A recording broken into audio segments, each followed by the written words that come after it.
Chapter 231. The sighting what? A Class 5 magical beast?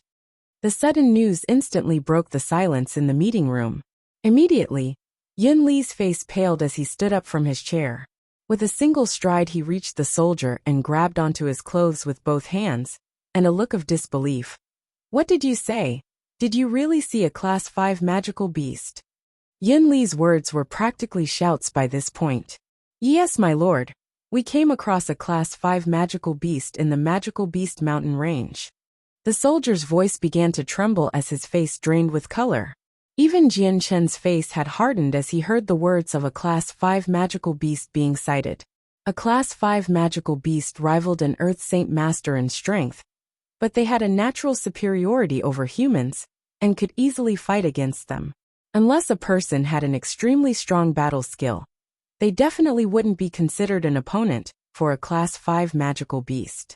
Besides, Wake City wasn't a city where many Earth Saint Masters came to visit, making a Class 5 magical beast almost a paragon without a rival existence to them.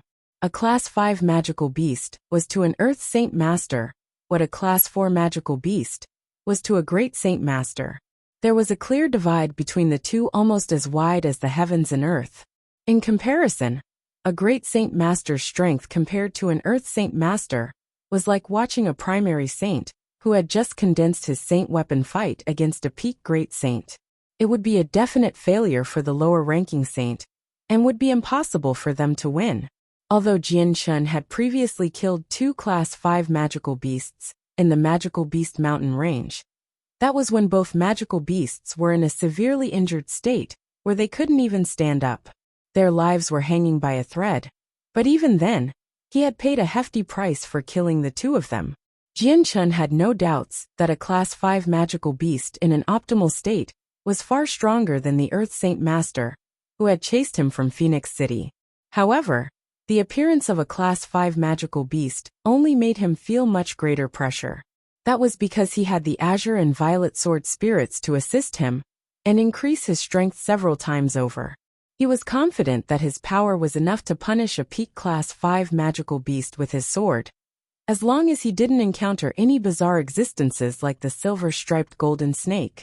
Oh no, things are getting worse now that a Class 5 magical beast was seen.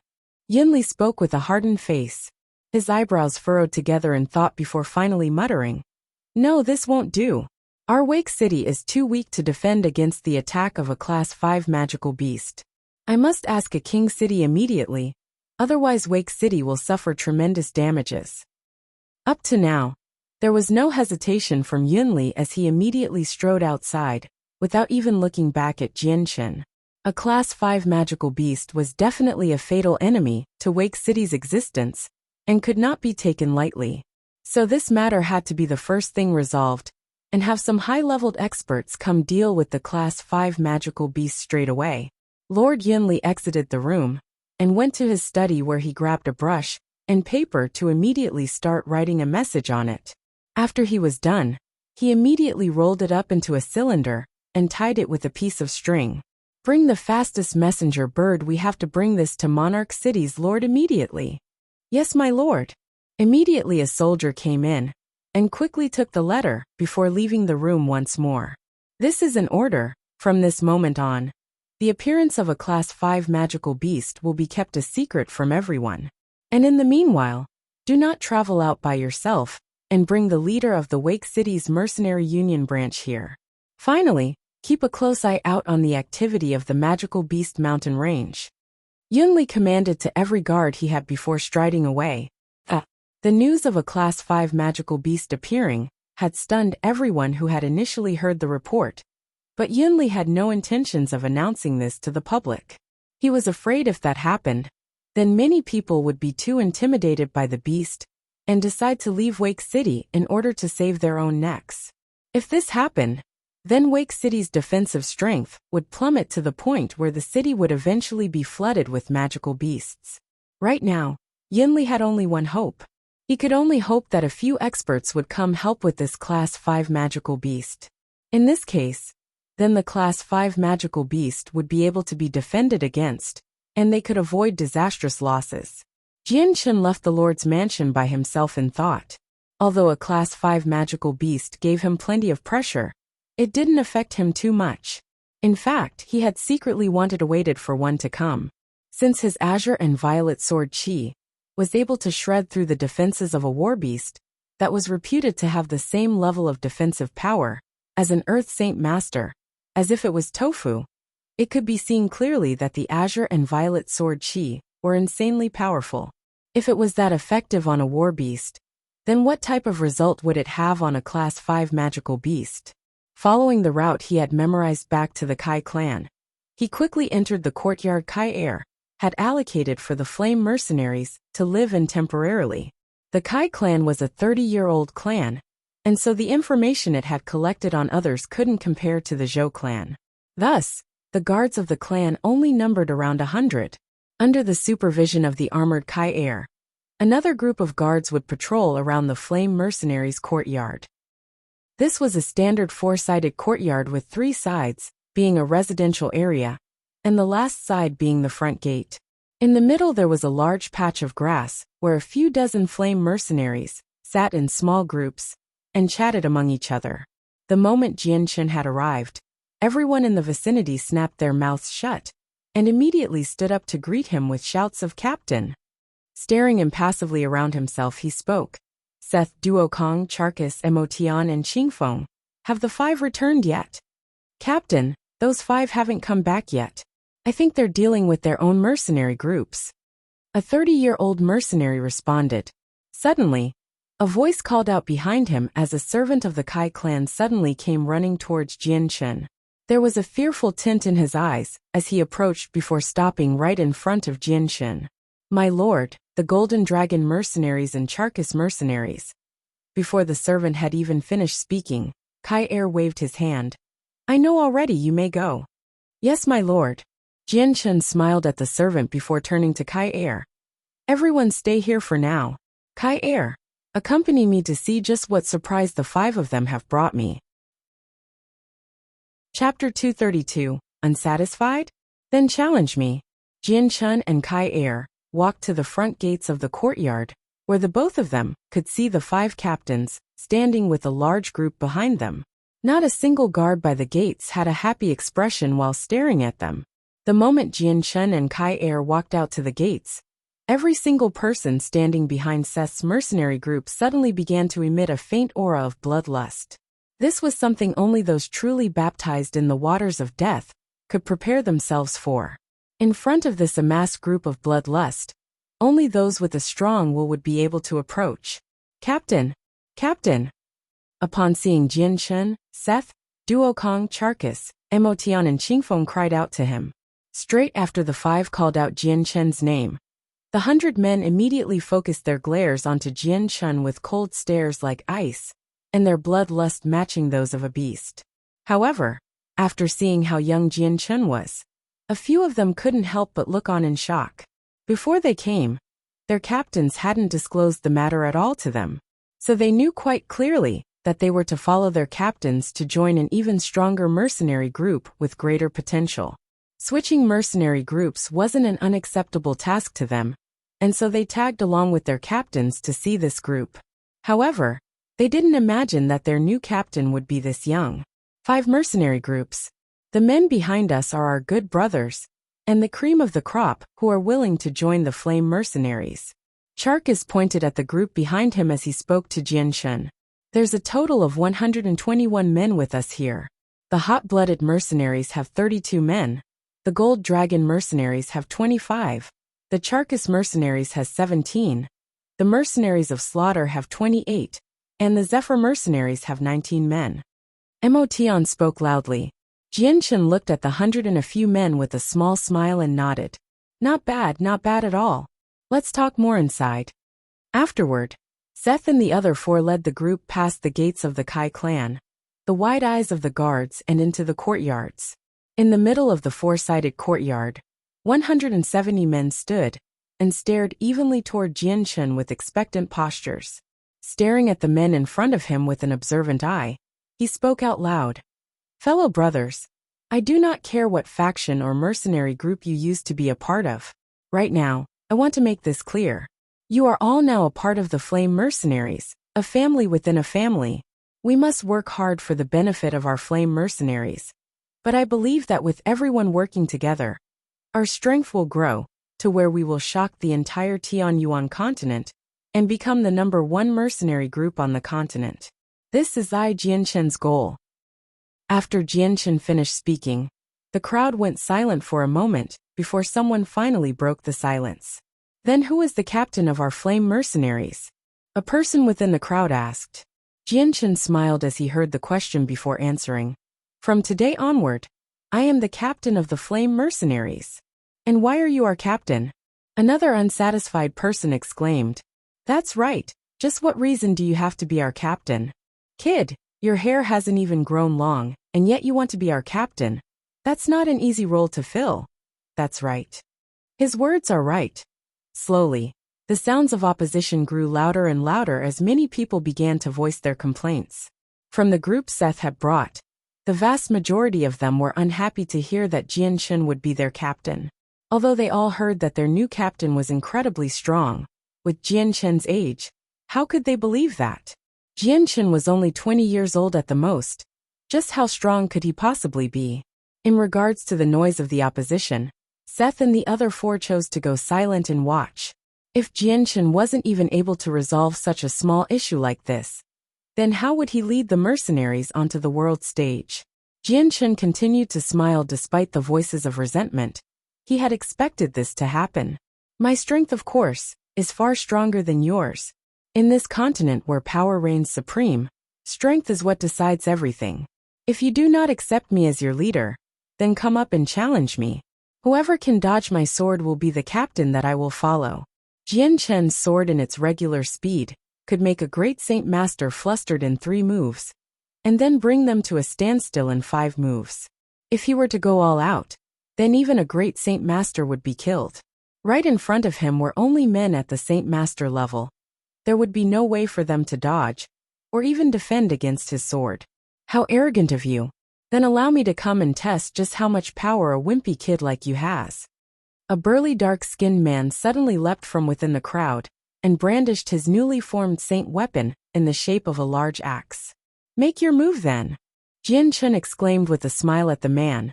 At the same time, the silver light wind sword appeared in his hand. Although the man in front of him was only a peak Saint Master and didn't require using his sword, he had decided that for the sake of displaying his superiority, he would need to use the light wind sword. Seeing the thin sword in Jianshen's hand, the man didn't feel threatened at all. Taking a deep breath, he began to shout before charging at Jianshen to chop him down. Against the incoming axe, Jianshen didn't bother to dodge or defend at all. Suddenly, just in the moment before the axe could make contact with him, a silver flash of light came into view of the man's eye while the axe simultaneously pierced through Jianshen's chest. Shwa! From far away, the group of people gasped in surprise. They didn't think that such an arrogant person like Jianshen was nothing more than a thin stick in the wind, and had lost his life that easily. However, the guards who had joined the flame mercenaries from the Tianxiong clan didn't have a change in their expression at all. They had clearly seen Jianshen's strength for themselves. There was no way that such a simple attack like this would be able to make a claim on Jianshen's life. How queer, that was actually a phantom image. Chapter 233. The #1 power in Wake City. How queer, that was just a phantom image. Following that surprised shout, Jianshen's figure began to slowly change before disappearing into the air. Following afterward, Jianshen suddenly appeared out of nowhere 5 meters away. In that one brief moment, only the great Saint Masters had seen Jianshen move to make a phantom image. Everyone else had been unable to register his movements. The man who had struck at Jianshen was shocked, but since he had been through hundreds of battles, he forced his emotions back down and tried to slash at Jianshen once more with even more saint force than before. The sharp blade of the axe made a loud swish sound as it flew through the air down onto Jianshen. Jianshen stood emotionlessly as he awaited for the man to reach him. The light wind sword had already long disappeared from his hands, but he looked at the man and spoke gently. You've already lost. The man looked at Jianshen blankly At Jian Chen's words, he couldn't help but to stop for a moment as he asked with a perplexed look. I've lost? How did I lose? Smiling at the man's words, Jian Chen continued to look at him with a cheerful expression. Take a look at your neck. At this, the man touched his neck gingerly with his fingertips, only to feel quite clearly a small sliver of a wound on his neck. He didn't know when that wound had appeared, but he did know that it wasn't there before. The wound had only just cut open the topmost layer of his skin, so that he couldn't feel any blood leaking out or even any pain. Realizing that even though he didn't feel anything, there was still nonetheless a wound on his neck. Instantly, the man's face paled as a layer of sweat began to appear on his forehead. Did you do that?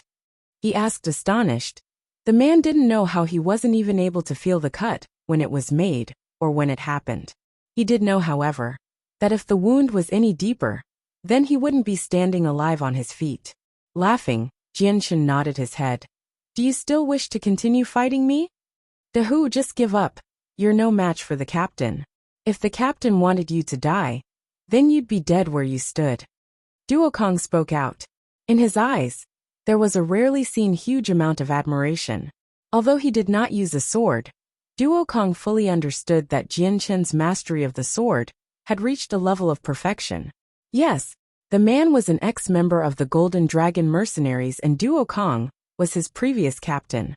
The words of Duokong would surely be the same as imperial law to him. Plus, the wound on his neck was already proof enough that if Jian Chen had wanted him dead, then he would be dead. Jian Chen looked around at the other men. Is there anyone else who wishes to challenge me? My words still stand.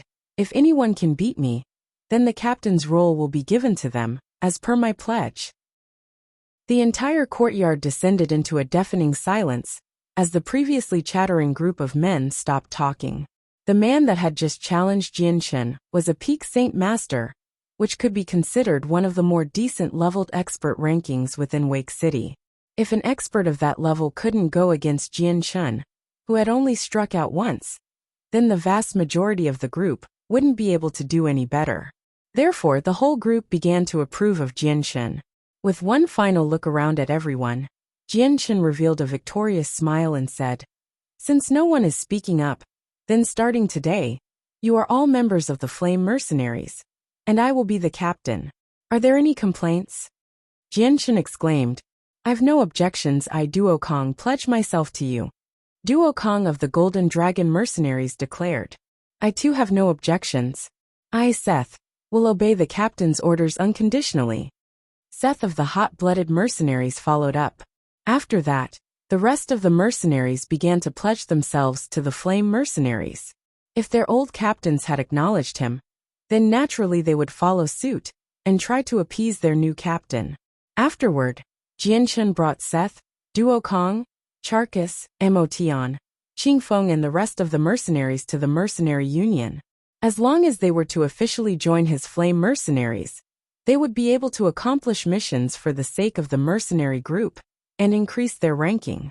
If Jian Chen was determined to make the Flame Mercenaries the #1 mercenary group within the continent, then the mercenary rankings were unavoidable. This would have to be the first step to accomplishing Kendall's last wish. A group of 100 men, along with 5 of Wake City's reputable members, had quickly caused a disturbance in the streets. Each and every bystander looked on at the group with shock, and when they made out the figures of Duokong and the other great Saint Masters, they couldn't help but feel excited as they talked among themselves. Duokong and the other great Saint Masters were undoubtedly the experts of Wake City. Each one of them was a leader of a 100-man strong mercenary group, which could be considered quite powerful within Wake City, although they were not seen on the streets often. Since the 5 of them had shown their faces at the same time, such a thing would naturally cause everyone to look at them. Jian Chen leading at the front was the focal point of the attention, as everyone began to wonder who he was. The thing was, no one knew that Duokong and the others had already disbanded their mercenary groups. After a long time of handling the official procedures, by the time Jian Chen and the rest walked out of the mercenary union, their statuses had already changed. From the captains of several different mercenary groups, they were now mere C-ranked members.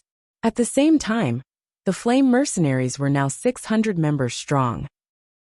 Aside from Jian Chun, there were 7 Great Saint Masters and 6 Saint Masters. Although this number wasn't big, they could already be considered the strongest power in Wake City. At this point, only the city lord of Wake City with his troops of 200,000 soldiers would be able to contend against the Flame Mercenaries. Also, the news that Seth and the other 4 men joined an unknown mercenary group had spread like wildfire from the mercenary union. In a flash, this piece of information had caused the entirety of Wake City to be shocked. As for the never-before-heard of Flame Mercenaries, their name had quickly made its way around the entire city.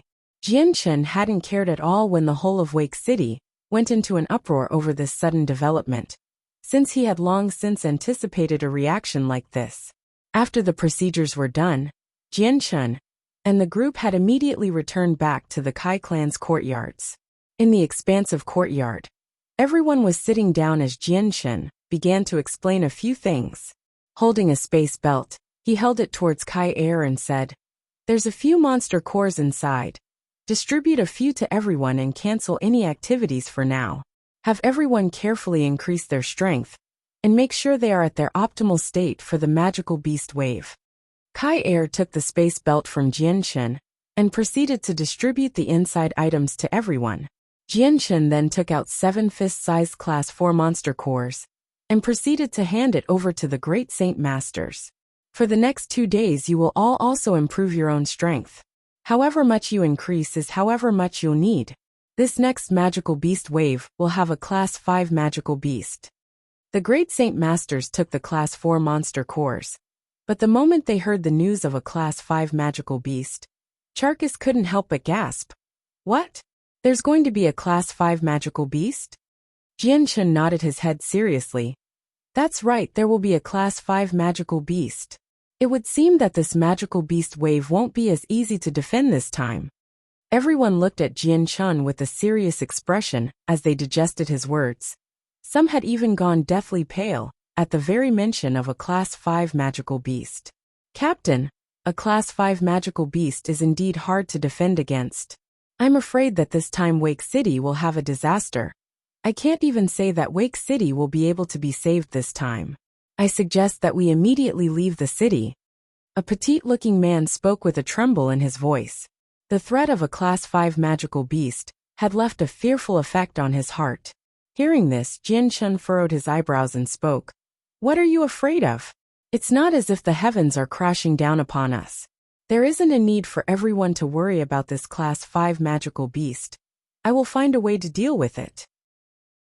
Jian Chun's confident words made everyone look at him in astonishment. Some even stared at him in disbelief. Jian Chun's words had made everyone think that Jian Chun was going to reveal his strength, or that he had a way to deal with the magical beast. Even then, because of his age, some people were still very skeptical of his strength. So because of that, someone couldn't help but wonder, could it be that he began to cultivate from within the womb?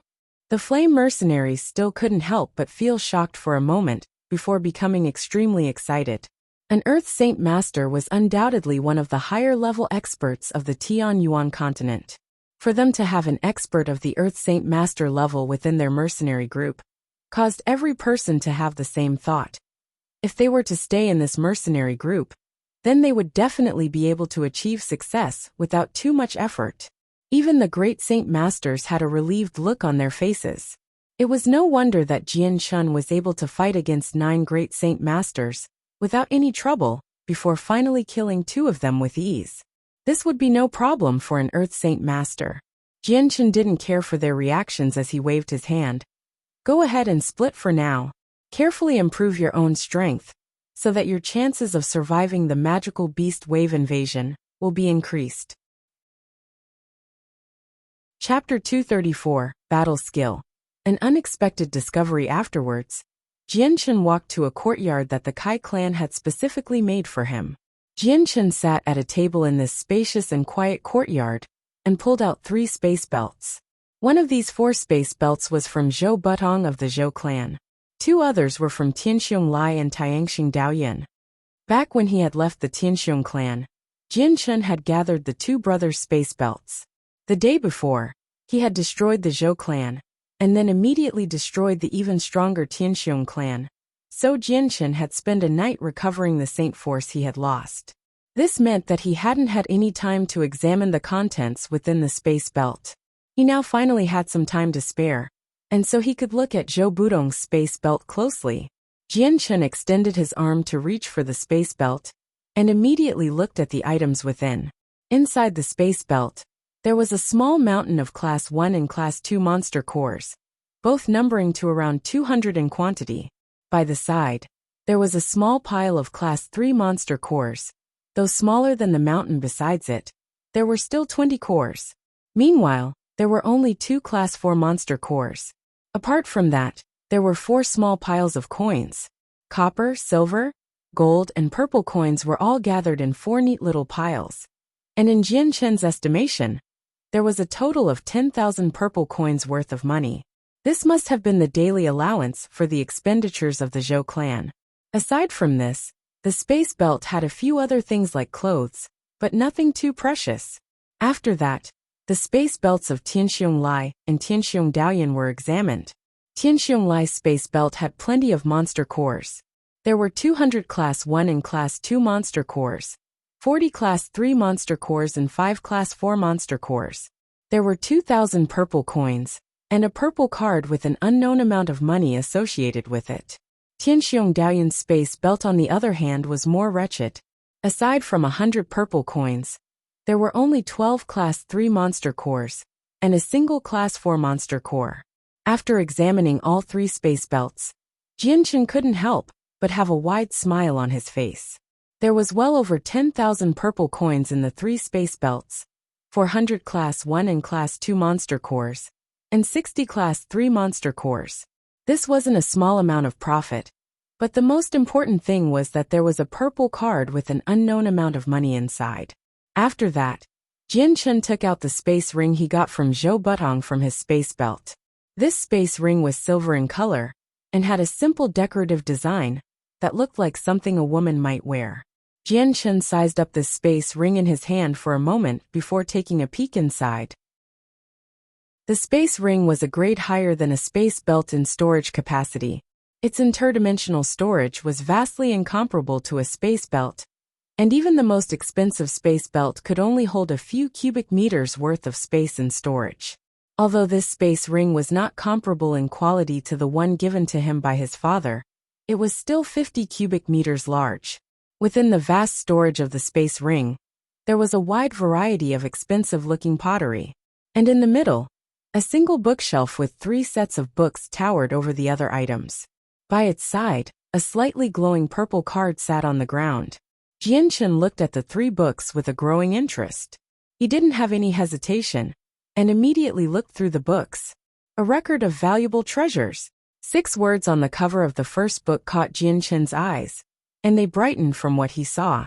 Calming down his rapidly fluctuating emotions, Jianchen grabbed the first book to reveal the second. Human tier battle skill, wind control. From those words, Jianchen's eyes dilated as his heart began to thump loudly. A battle skill, this is somehow a battle skill. Jianchen cried out in shock. He had never expected to find that Zhou Budong had been hiding a battle skill. On the Tianyuan continent, they were priceless treasures, and compared to the other cultivation treasures, even the lowest-ranked battle skills were still priceless. Jianchen's eyes went back to the cover on the book as he slowly exhaled. With some disappointment, he couldn't help but mutter to himself, "Still, what a shame that this is only a human tier battle skill." Battle skills were split into 4 levels. The highest was the Saint tier, then the Heaven tier, Earth tier, and finally the lowest human tier. Within each tier, they were then classified by another 3 layers.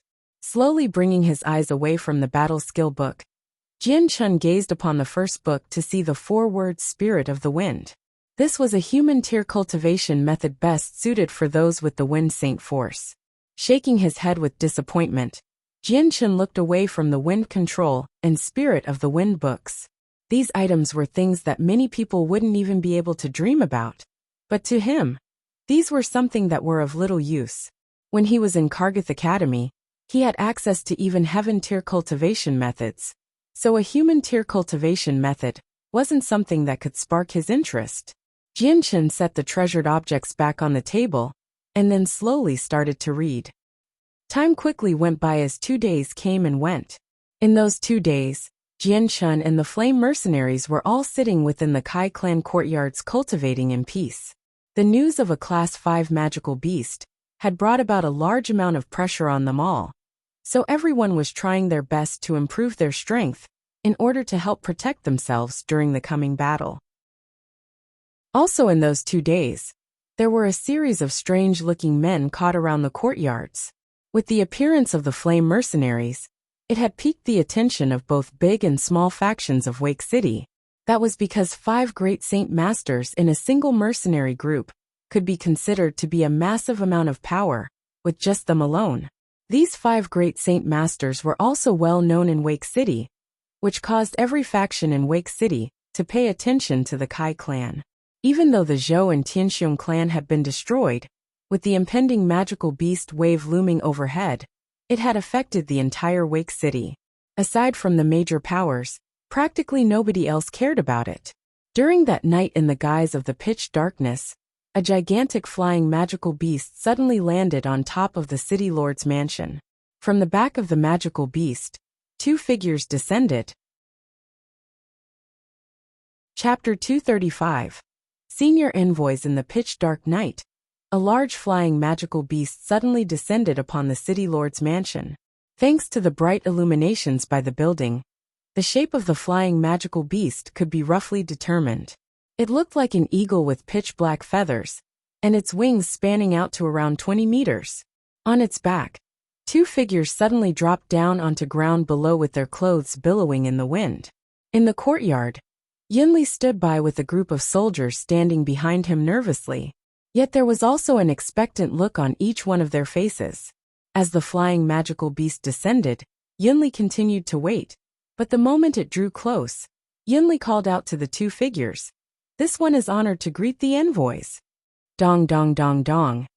In the early morning of the Kai clan's courtyards, the large knocking sounds of the door suddenly broke the early silence. Jianchen slowly opened his eyes as he looked toward the door. "Kai heir, come in." With that, the doors began to creak open as the expensively robed leader of the Kai clan came walking in. Welcoming the ever-so-calm Jianchen, he greeted, "Captain, Lord Yunli came by just recently and mentioned that he wanted to see you. He's currently waiting in the main halls." Muttering to himself, Jianchen said, "Just what does he want me now for?" "That I do not know, but judging by his expression, it must be something serious." Kai heir replied, "Well then, let us greet him." Jianchen threw the 2 Class 3 monster cores in his hand and followed Kai heir out of the room. Following Kai heir, they reached the halls of Kai clan only to see the armored Yunli standing with a middle-aged man next to him. Then, right by the middle-aged man, a young woman with an appearance revealing her to be around 20 years old stood by his side. In the last 2 days, Jianchen had made sure to pay attention to each important member of the Kai clan. This middle-aged man was Kai heir's son Kai Lak. He was 40 years old this year, and the 20-year-old woman by his side was Kai heir's granddaughter Kai Di. Jianchen recognized the person Kai Lak was talking to as Commander Duoli, who was smiling at him. "Captain! Captain!" Seeing Jianchen, Kai heir's daughter Kai Di immediately rose from her chair to call out to Jianchen. After the Flame Mercenaries had entered the Kai clan's courtyards, Kai heir had insisted that his son and granddaughter call Jianchen captain as well. Although both Kai Lak and Kai Di had first objected to it, after some words between them and Kai heir, they had finally relented to the matter. Jianchen nodded his head at the 2 as a way of greeting, before turning to Commander Duoli. "Commander Duoli, what matter might you have for me so early in the morning?" Duoli turned to Jianchen with a small smile. "Brother Jianchen, senior envoys wish to see you. If you could, would you please come with to the Lord's mansion?" Senior envoys. Jianchen's eyes narrowed as he tried to figure out who exactly this senior envoys was. Seeing Jianchen's confusion, Duoli explained to him, "Senior envoys is an expert from Monarch City we hired to help defend Wake City during the wave." From the word expert, Commander Duoli bit his lips as he stared at Jianchen with a look of reverence.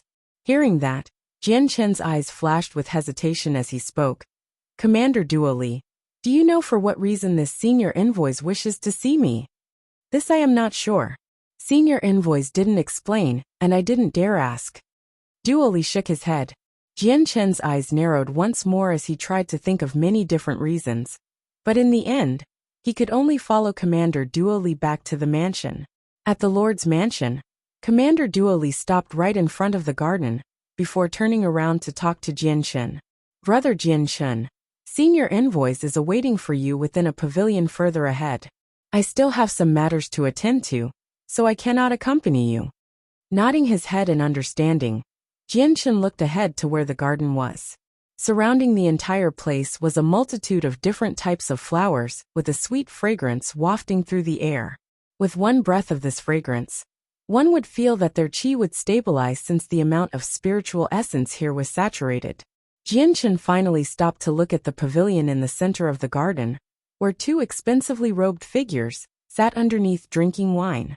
Yunli stood by their sides and respectfully poured some wine for them every so often with no guards in sight. Jian Chen stared at the two rich-clothed men for a moment. His mind had realized that these two were the ones that Duoli had referred to as senior envoys. So without hesitation, he began to walk toward the pavilion slowly. On the way, his eyes continued to shift around from spot to spot in the garden. The moment Jian Chen had reached the pavilion, Lord Yunli hurriedly spoke out to the two envoys. Senior envoys. This brother here is called Jian Chen. The two envoys looked at Jian Chen at the same time as Jian Chen looked at them. He could see that these two were around 40 years old, and one had a gentle disposition that would make anyone have a good feeling about them at first glance. The other's expression was the complete opposite of the other man, and he had a cold expression on his face. Despite that, the two had the same type of clothing and accessories. Even more astonishing was that the two's faces were identical. So you're Jian Chen? The gentle-looking figure smiled as he greeted Jian Chen. Jian Chen cupped his hands together in greeting. Correct, I am Jian Chen. Might this one ask what fellow brothers here want? Jian Chen's voice was neither disrespectful or respectful, and his posture was not improper in etiquette. After Jian Chen finished speaking, a large amount of qi filled the air and began to press down onto Jian Chen with a terrifying amount of pressure. Underneath, Jian Chen immediately felt that it was as if he were being weighed down by a heavy stone and found it suddenly hard to breathe. At this sudden development, Jian Chen's face was startled, and his originally calm face gained a serious expression. There was a level of coldness as he stared at the gentle-looking man who was still beaming at him. Not to be outdone, Jian Chen began to fill the air with his own qi, which immediately made contact with the one pressing against him. Pa! Following a loud bang, the previously quiet garden was suddenly engulfed in a fierce wind as the flower petals began to dance and fly into the air. Senior envoys. Yun Li's face had changed as he cried out to them in a panic. The kind-looking envoy waved his hand at Yun Li as he continued to smile at Jian Chen, without speaking another word. Chapter 236. The soaring sword qi. Jian Chen's qi had interweaved with the envoy's qi in midair, in a way reminiscent of two dangerous beasts tearing away at each other without relenting. In contrast to where Jian Chen and the envoy were, the garden around them was assaulted by a strong gale, which only grew in size with each passing moment. The kindly envoy nodded his head with yet another smile before increasing his output even more. In a moment's notice, the perilous situation Jian Chen was in had suddenly intensified. Jian Chen's face immediately hardened as he felt the qi increase in pressure. It was only just recently that Jian Chen was fighting at an even level with the man. But straight away, Jian Chen felt as if the entire area around him had frozen, and he was trapped within, unable to break free of the restrictions. Even his clothes had been tightly pressed against him due to the envoy's qi. Jian Chen's throat released a small growl as he quickly increased his own qi. Quickly it began to reach a peak, but the amount of qi the other man was still controlling Jian Chen, and so he was unable to break free. Despite all of his best efforts, the amount of strength being imposed onto Jian Chen was similar to being tasked with climbing an unclimbable mountain. These two envoys were of the Earth Saint Master class, while Jianshen was only at the primary Great Saint Master level. Therefore it was impossible for him to try and compete with either of the two. Although Jianshen wasn't able to move even a fraction underneath the overwhelming qi, he was still unyielding to the man. His inner saint force continued to circulate as it tried to counteract the foreign qi surrounding him. Underneath Jianshen's legs, the ground began to split away into several cracks. From the center of his feet, a series of spiderweb-like cracks began to develop in every direction. After the stone had broke, Jianshen was slowly starting to sink into the ground. Seeing how the envoy from Monarch City was treating Jianshen, Yunli couldn't help but have an anxious look on his face from the side.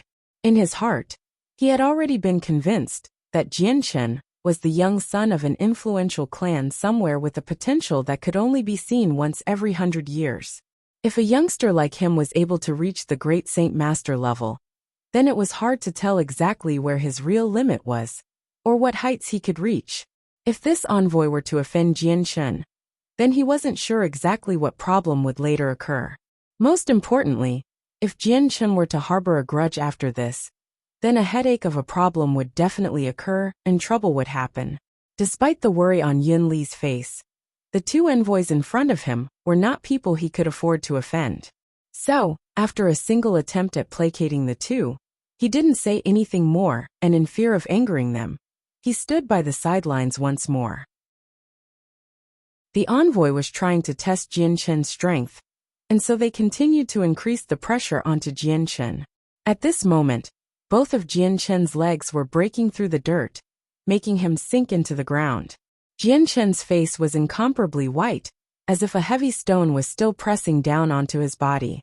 Just breathing was a difficult task for him, but he continued to grit his teeth and persevere, and his eyes grew colder by the second as killing intent grew with it. Clearly, the actions of this envoy had invoked Jianshen's killing intent. The envoy was still smiling at Jianshen with a gentle look, almost as if he were a kindly old man looking after his domesticated livestock. However, by this point, the ever-increasing amount of qi pressing down on Jianshen was so much he wasn't able to move even a fingernail. This must be the true extent of an Earth Saint Master's strength. With just his qi, I've been unable to move. How terrifying. I can't even compare to him as a great Saint Master. Jianshen thought to himself in shock. The difference between an Earth Saint Master and a great Saint Master was like the difference between heaven to earth. There was just a huge line that separated between them. Just as Jianshen was barely able to control his breathing, suddenly the azure and violet glows of light within his dantian suddenly emerged from his body in the form of two glows of light around his head. They looked to be the two handles of a sword that were currently stabbing into his head. At the same time, an unbelievably strong amount of sword qi flew outward, almost as if it were appearing out of nowhere. In a split second, the entire garden was filled with sword qi, and every unit of air was condensed with it. The feeling was quite sharp, unlike the gentle caress of a simple stream of wind. In fact, the feeling was similar to being sliced by multiple swords with a stinging sensation. The moment the sword qi flew out from Jianshen's body, the flowers all around the garden began to dance wildly as the next moment, a storm of dust covered the entire area. With a second look, not a single stalk of grass or flower was left remaining. Abruptly, the stone pavilion echoed with a rustling sound, as the entire storm of dust covered the sky in every direction. A short moment later, the outside of the pavilion couldn't even be seen anymore thanks to the dust which completely covered everyone's line of sight. What type of power is this? Hurry up and get back. The two envoys no longer had their calm expression on their faces, and immediately flew backward to escape from the perimeter of the sword qi. Even Yun Li's reaction wasn't too slow, and he immediately leaped backward as well. His entire face was filled with anxiety, before shock quickly overtook it. Just as the two envoys retreated, the two azure and violet-colored swords suddenly disappeared from sight back into his body in a single instance. Following their disappearance, the shroud of sword qi receded, as well leaving behind the remnants of the flower garden with scars everywhere. The two envoys and Yun Li stood 100 meters away in shock, as they looked at Jianshen with disbelief. However, In comparison to earlier, Jianchun was in a sorrier state than before as the ground beneath his feet were filled with cracks. From the three men's faces, a decent amount of tiny wounds with blood barely leaking out could be seen. Though, they weren't fast enough to retreat before some of their hair had been cut into pieces and floated away into the wind. Even their clothes had been ripped and began to stain with blood. Just what type of power is this? How could it be this terrifying? The gentle-looking envoy cried out with shock, and a healthy amount of fear reflected on his face. In that split second, both envoys had used their saint force to protect themselves. However, something absolutely shocking had happened then. This mysterious type of power had seemingly ignored their defenses and went on to injure both of them. Even more shocking, they had felt countless of tiny blade-like objects cut into them all over their bodies. Their thighs, waists, arms, hands, face, forehead, and chest had all been cut in some way and almost became a bloody mess. Chapter 237. Magical Beast Invasion. Seeing the miserable situation the two envoys were in 100 meters away, Jianchun felt the final dregs of his anger flowing away from him. Although that envoy had placed an unbelievably strong amount of pressure on him, the consequences they had both suffered were much worse. Not only were their bodies damaged, but it had also been an attack on their superiority as an Earth Saint Master. This by itself would have been enough to insult their honor. Jianchun continued to survey the sight around him, only to see the miserable environment that had been reduced to dust thanks to the sword qi he had emitted. Internally, he couldn't help but to gasp in shock. With the azure and violet sword spirits being so strong, the little amount of sword qi they had released from his body could only make him tremble with shock. An endless amount of shock, to be accurate. For only a small amount of sword qi to bring about such a large impact on an Earth Saint Master, that was unbelievable.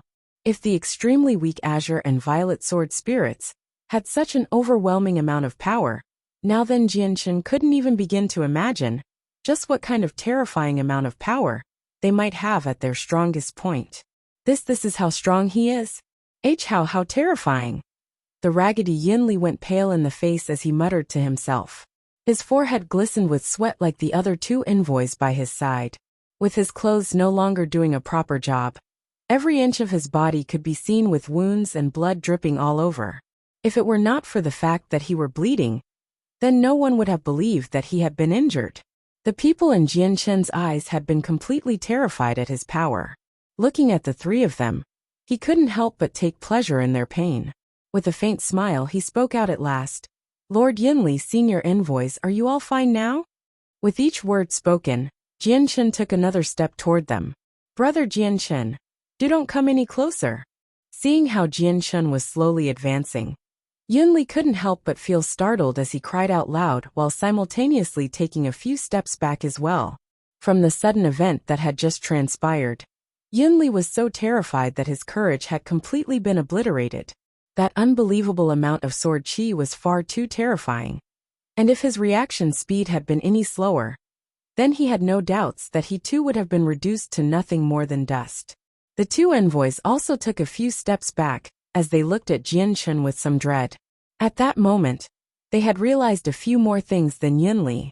Both of them were painfully aware that despite the saint force they had been so proud of, against this threat, they might as well have had nothing to protect themselves with. Seeing how the two Earth Saint Masters had been reduced to such a state, due to the azure and violet sword spirits, Jianchun couldn't help but feel some self-satisfaction. Lord Yinli and senior envoys, please forgive this one. My outburst was uncontrollable for a moment, but it is no longer a problem. Looking around the garden and its obliterated state, the two envoys couldn't help but have an extremely grim expression on their faces. That power just now, just what was it? Jianchun shook his head with a sigh. Envoys, please forgive this one. There's just some things that this one cannot speak of. However, that outburst of power just now wasn't under my control. If this one has committed any offenses, this one hopes the seniors forgive it.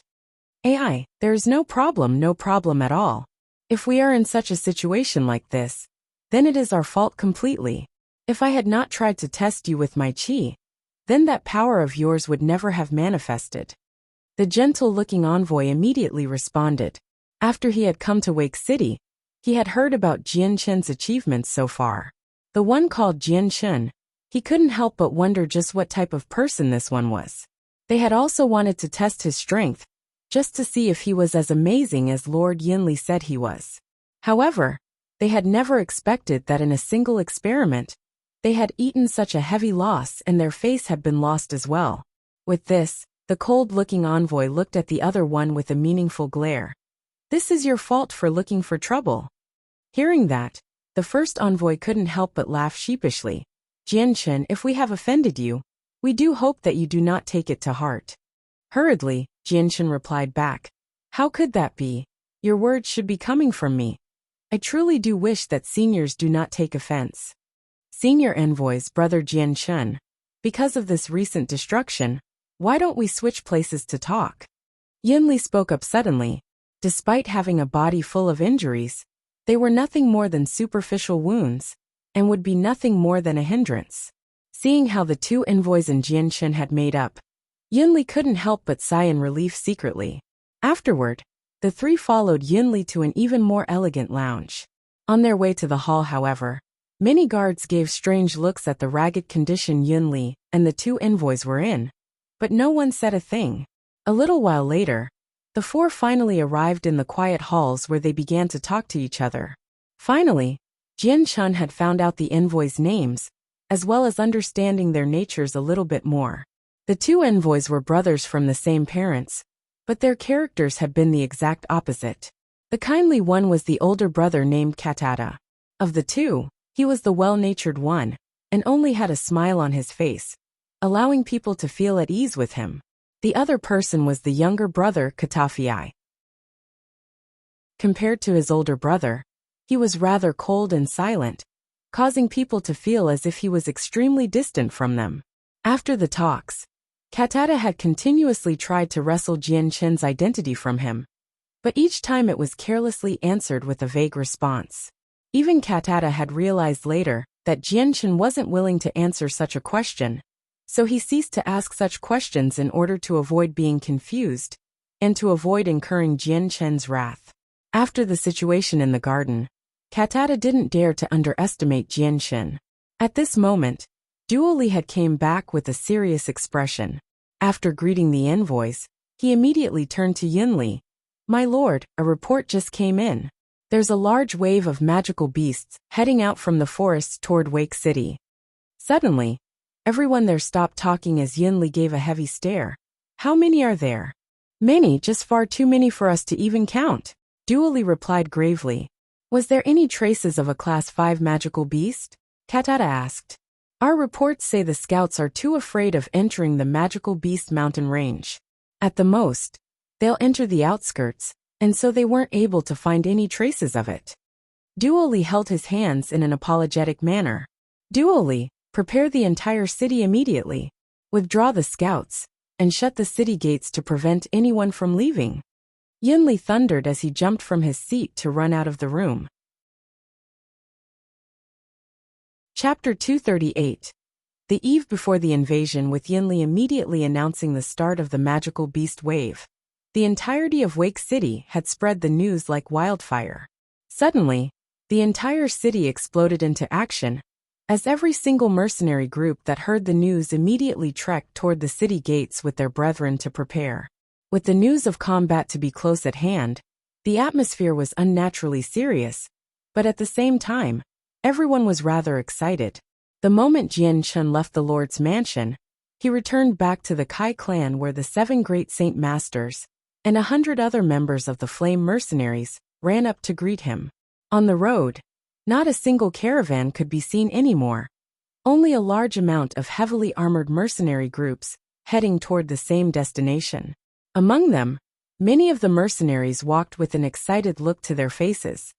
This time, the Mercenary Union in Wake City had issued a report that if they were able to provide the left ear of a magical beast, then they would be able to claim the money reward for killing a magical beast of its rank. The more ears they collected, the more rewards they could collect. While the magical beast wave was extremely dangerous, where one could lose their life if not careful, The allure of a monetary reward was tempting to those not afraid of death. However, this sum of money was all paid for by the city lord personally, though it was not a small amount of money, with Wake City being so close to the magical beast mountain range, and monster cores being a good source of money. It could be said that both Wake City and the lord were rich. Otherwise, they would have never been able to afford the type of walls a first-class city would have. When Jianshun led the 100 men to the city gates 1,000 meters away, they suddenly found it harder to move as a large throng of men crowded the area and made it impossible to move. At this, Jianshun merely stepped back and spoke out to the 7 great saint masters behind him. "Clear the way for us." The 7 great saint masters were all famous people within Wake City, with many people knowing who they were. So, many people immediately cleared a path for them, since many of the men felt intimidated by their presence.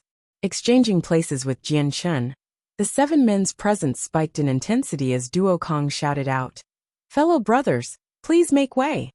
Under their control, the amount of power exuding from them had caused the road in front of them to suddenly clear out, as if a sharp sword had cut through it, and forced the group of people to move off to the side.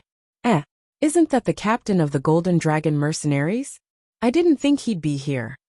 That's the captain of the Hot-Blooded Mercenaries as well. I've heard rumors that they dissolved their mercenary groups to join another group called the Flame Mercenaries. Though, I'm not sure if it's true or not. The moment the 7 great saint masters showed their faces, they had immediately garnered the attention of everyone who began to talk about them. Hidden behind the large group, Jianshun followed the 7 great saint masters without gaining anyone's attention. Just as the group was 500 meters away from the walls, suddenly a large commotion could be heard up ahead. Then, a heavily armored soldier came walking towards Jianshun. It was the commander Duo Li. "Haha, brother Jianshun, the lord and senior envoys are waiting for you at the walls. Allow me to accompany you." The moment Commander Duo Li saw Jianshun, his voice grew even more polite than before. Walking ahead of the group, Jianshun returned the smile. "Then if you would please do me the honor in leading." Afterward, among the astonished stares of everyone else, Jianshun and Duo Li left together toward the city gates. The walls of Wake City were that of the same standards of the walls in a first-class city. They were 40 meters tall and 20 meters thick. On top of the walls, there were all sorts of soldiers of various strengths. Not only that, but many strong mercenaries were also on top of the wall. There were also 30 magical crystal cannons mounted over the walls, with 5 mercenaries manning each one with a trunk full of monster cores. Commander Duo Li brought Jianshun to Lord Yun Li, who was staring out beyond the city walls with a serious expression. By his side, there were a few well-known figures of Wake City and the 2 envoys. Both of them were wearing black-colored robes and did not look like they were ready to talk. Even if someone were to try to talk to them, it looked as if the envoys wouldn't even bother to pretend to notice them. "Lord Yunli, what is the situation looking like now?" Jianshun spoke softly to the Lord. Yunli continued to stare out beyond the city, without a change in his expression. "It's not looking reassuring. This time's magical beast wave has way more magical beasts than before. Brother Jianshun, take a look. Their numbers are almost immeasurable." Jianshun grew solemn after hearing that as he looked to where Yunli was pointing, only to see a black storm of magical beasts slowly make their way toward the city. He couldn't even make out a single magical beast's body, let alone count them. With this spectacle, Jianshun's eyes could only narrow in concentration. For the mentally stupid magical beasts to walk forward in such a manner like this, there must be a Class 5 magical beast commanding them. After all, they possessed an intellect that, while beneath that of a human, it was enough for them to control other magical beasts. This magical beast wave is quite peculiar. Lord Yunli, I remember the last magical beast wave had magical beasts that just recklessly threw themselves at the walls. How is it this time they are walking in such a disciplined manner? A white-haired elder spoke out in confusion. That's right, the last time Wake City was invaded, it was completely different from this one. Another middle-aged man spoke as he looked at the incoming wave with worry. After the 2 had spoken, the men standing by Yun Li's side began to debate among themselves. They weren't men of lesser intelligence. Each one of them could realize that something was amiss in this wave. Seeing that everyone had felt something was strange about this wave, Yunli knew that it was no use in trying to hide the secret anymore. Without pondering any longer, he spoke out loud. Everyone, the truth is, this magical beast wave has a Class 5 magical beast hidden within it. For our Wake City, this magical beast wave could be said to be a test of survival of an extremely grim nature. Chapter 239. The beginning prominence of one's reputation. After hearing Yun Li's confession, everyone's face immediately grew deathly serious. Yet, no one was making a loud fuss, since each one of them could roughly guess that this was the reason why the magical beast wave was so different this time around. With a magical beast wave happening in Wake City every 20 or so years, there were plenty of people who would come to participate. So for those who had been in Wake City for many years, they had understood the nature of how a magical beast waves worked. This new wave was especially weird. If the normally dumb magical beasts were suddenly walking in the same manner as a disciplined army, this could only be the work of a Class 5 magical beast. How troublesome this is. A Class 5 magical beast is extremely strong, and even an Earth Saint Master would have trouble being victorious if they fight alone. With our Wake City having no experts of our own to help defend against a Class 5 magical beast, it looks like we can only hope to try and employ a strategy of overwhelming them with our numbers. An expensively robed elder spoke gravely as the news of a Class 5 magical beast had registered completely with him.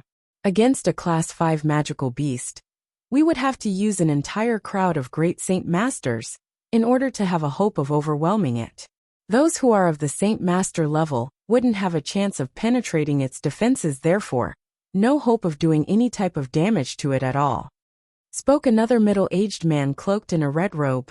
He was sturdy in stature and radiated a strong killing intent as he looked at the magical beasts. That's right, a Class 5 magical beast is something that only those at the Great Saint Master level could hope to damage.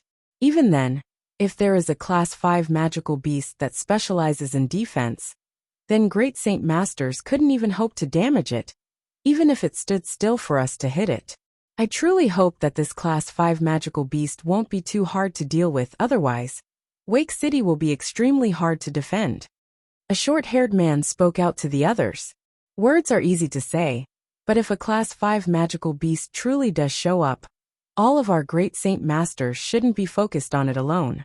Aside from the Class 5 magical beast, there are still a multitude of other magical beasts, certainly including many Class 4 magical beasts. If we were to have all of our Great Saint Masters fighting the Class 5 magical beast, then how would we deal with the others? What are you afraid of? Our Wake City has at least 100,000 mercenaries, and easily double that in city soldiers. Although we cannot go one-to-one with those beasts, our men will be victorious. I don't believe that our combined mass of people will not be able to defend against these magical beasts, nor will they be able to stand against the magical crystal cannons we have on the walls. Hearing the men begin to quarrel, Yunli cleared his throat. Do not panic, everyone. While a Class 5 magical beast brought us a great deal of pressure, but that has been dealt with. Our enemies right now are those of the Class 4 magical beast and lower. Despite this, there are still a mass amount of magical beasts to deal with, so everyone cannot let down their guards.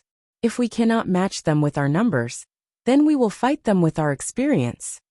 Lord Yunli had shocked everyone with his words. My lord, what are you saying?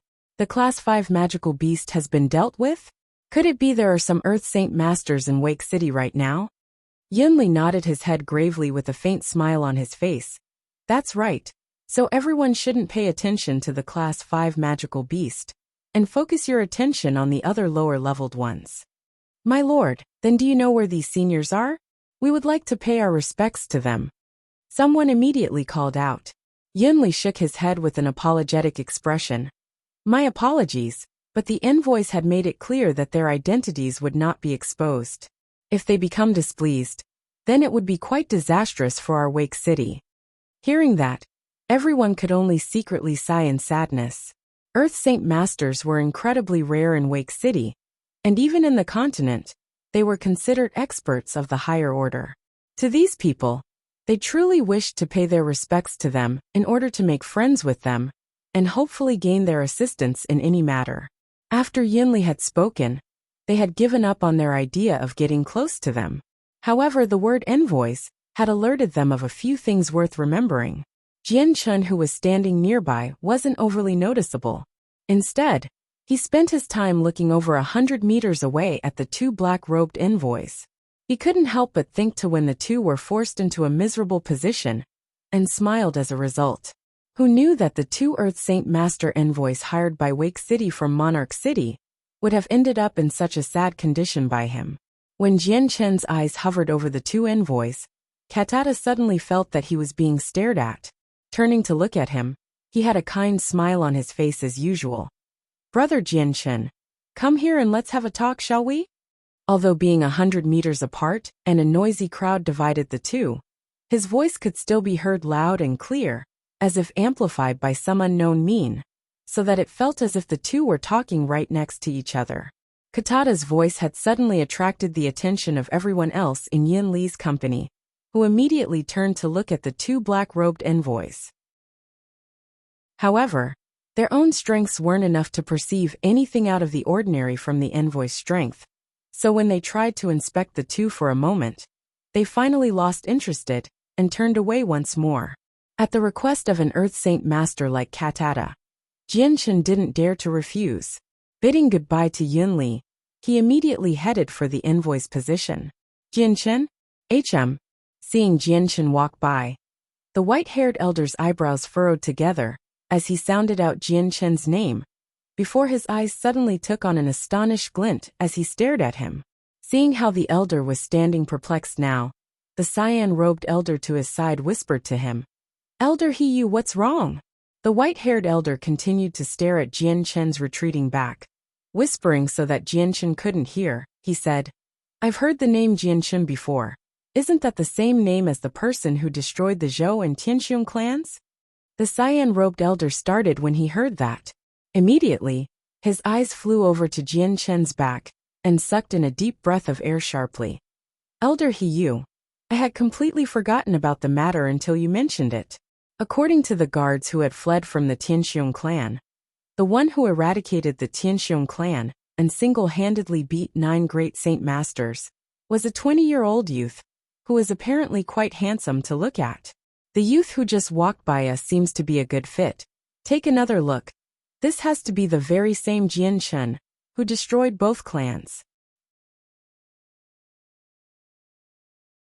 Chapter 240. 6 cycles of an Earth Saint Master. The two elders continued to talk gently, but with everyone standing close by having a strong sense of hearing, they had naturally heard the words being spoken. "What? The youth that was just standing here, was that Jian Chen? He's so young though, how could he be so strong then? Just how many youths have you seen wield so much power?" A man spoke in awe. Right, he truly is so young and yet so unique." After the 2 days where 2 major clans had been annihilated, everyone was painfully aware of the name Jian Chen.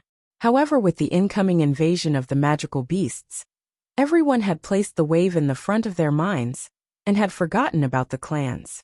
This was a point of life or death for them, and so the deaths of the Zhou and Tianxiong clan were not worth a higher priority and quickly receded into obscurity. Jian Chen's name was no longer mentioned either, and did not come to mind as quickly. "This can't be said for sure," a tall man sneered with some contempt. "Those were nothing more than rumors, and none of us had seen the matter for ourselves personally. But to me, I'm sure these rumors are only partial truths and were greatly exaggerated. Just look how young he is. He can't be a year past 20. How can someone so young cultivate to such a powerful level? Maybe he began cultivating when he was in his mother's womb? We can't say for certain that the destruction of the Zhou and Tianxiong clan was done by one person, or with the help of a few others." The others began to nod their heads. What this man had said had a great deal of logic behind it. Rumors were rumors after all. Each one of them had weathered many storms and listened to many rumors, but only a small part of them were true, while the vast majority were half-truths or not even truths at all. Hearing the group trying to guess at the real truth, Yunli couldn't help but reveal a knowing smile on his face, yet at the same time, his body couldn't help but shake and tremble for a moment. He could only lament over the fact that he too was not aware of Jian Chen's strength, but he did know that the event regarding him, and the envoy in the garden not too long ago, had forced both the envoys and him to take a major loss. This wasn't something that Yunli was willing to share with the group. Jian Chen arrived at where the envoys stood with a smile. Whether or not Wake City can be successfully defended depends on senior envoys. Katata could only laugh as he looked at Jian Chen with an amicable smile. It was this smile that made everyone want to be good friends with him. Jian Chen, since I'm older than you, might I call you Junior Jian Chen, or is that too much? Katata asked casually. There's no problem at all, of course. Jian Chen replied with a smile. Even though Katata was smiling at him with such a kind look, he was still on guard. In his experience, if Katata's expression was a genuine feeling from the heart, then he was definitely a person worthy of being a friend with. However, if it was nothing more than something fake, then the man's strength should be feared and guarded against. Katata looked at Jian Chen closely. Junior Jian Chen, although my brother and I are both Earth Saint Masters, the strength of a Class 5 magical beast is still something that can go against our expectations.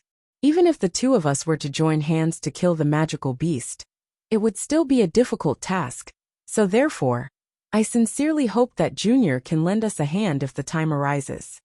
With a self-deprecating smile, Jian Chen replied, Senior Envoy, you must be joking. I've only the strength of a great Saint Master. How would I fight against a Class 5 magical beast? Doing so would be the same as throwing my life away. Even though he had said that, Jian Chen's heart couldn't help but thirst to fight against a Class 5 magical beast. But at the same time he knew that his strength wasn't sufficient enough to fight against one, unless he used the strength of the Azure and Violet Sword Chi. Junior, you truly are modest. In the garden you had displayed such an explosive amount of power, that frightened even my brother and me. Even now, my body still aches from the pain I felt then. If Junior is to use that same power, then I am sure that the Class 5 magical beast will fall to your hands. Katata said.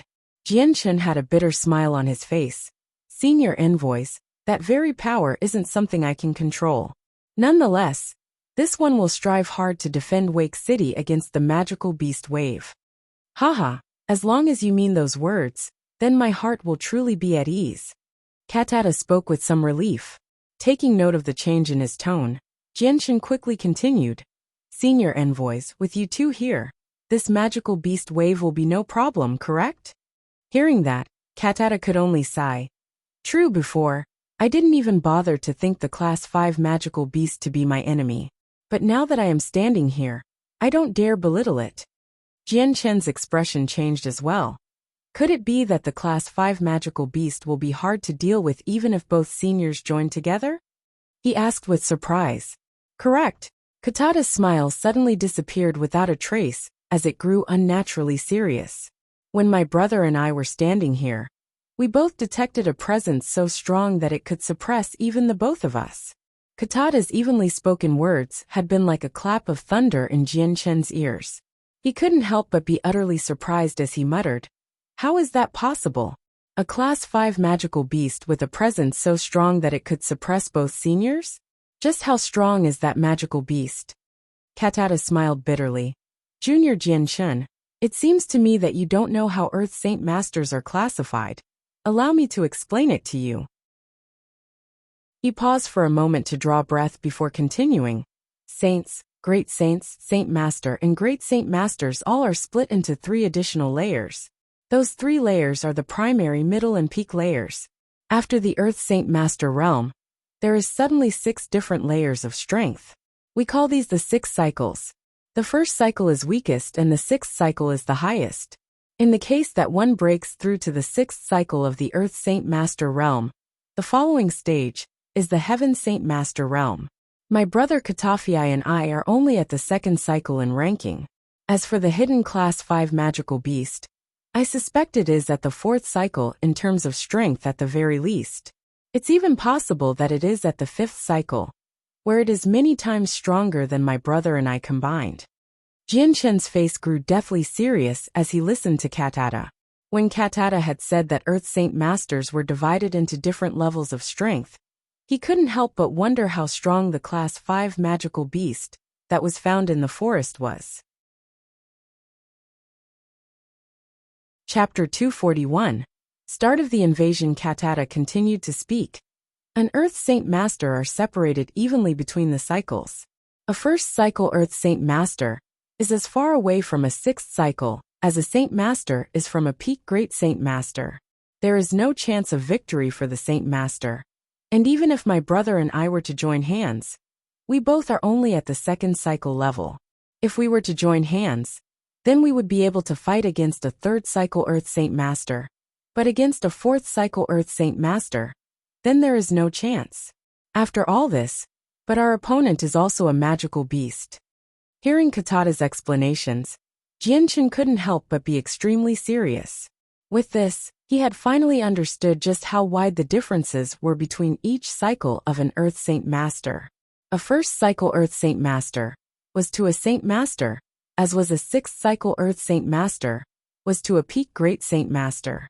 At this moment, Jianshen couldn't help but be anxious as he thought about Wake City's chances of surviving the wave now. Although Wake City wasn't his home and had no feelings of it, Jianshen had no desire to see the entire population of a city succumb to a magical beast invasion. Wake City's gates had long since closed, and the traveling merchants still on the road had been notified of the magical beast wave long ago.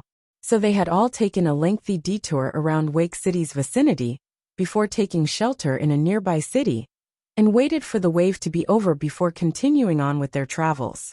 Far away, the dense crowd of magical beasts continued to stamp in a slow trail toward Wake City. Aside from the heavy stomps of their feet, not a single roar could be heard, and from the looks of it, it seemed as if these magical beasts were just soldiers practicing a drill. Ho! Suddenly, the gigantic roar of a magical beast came reverberating from the depths of the magical beast mountain range. Its roar was so loud that even the stones on top of the gates started trembling from the sound. This sudden roar had jolted the tens of thousands of magical beasts, whose eyes suddenly grew fearful. Immediately, the magical beasts suddenly stopped where they stood in unison 5 kilometers away from the city walls.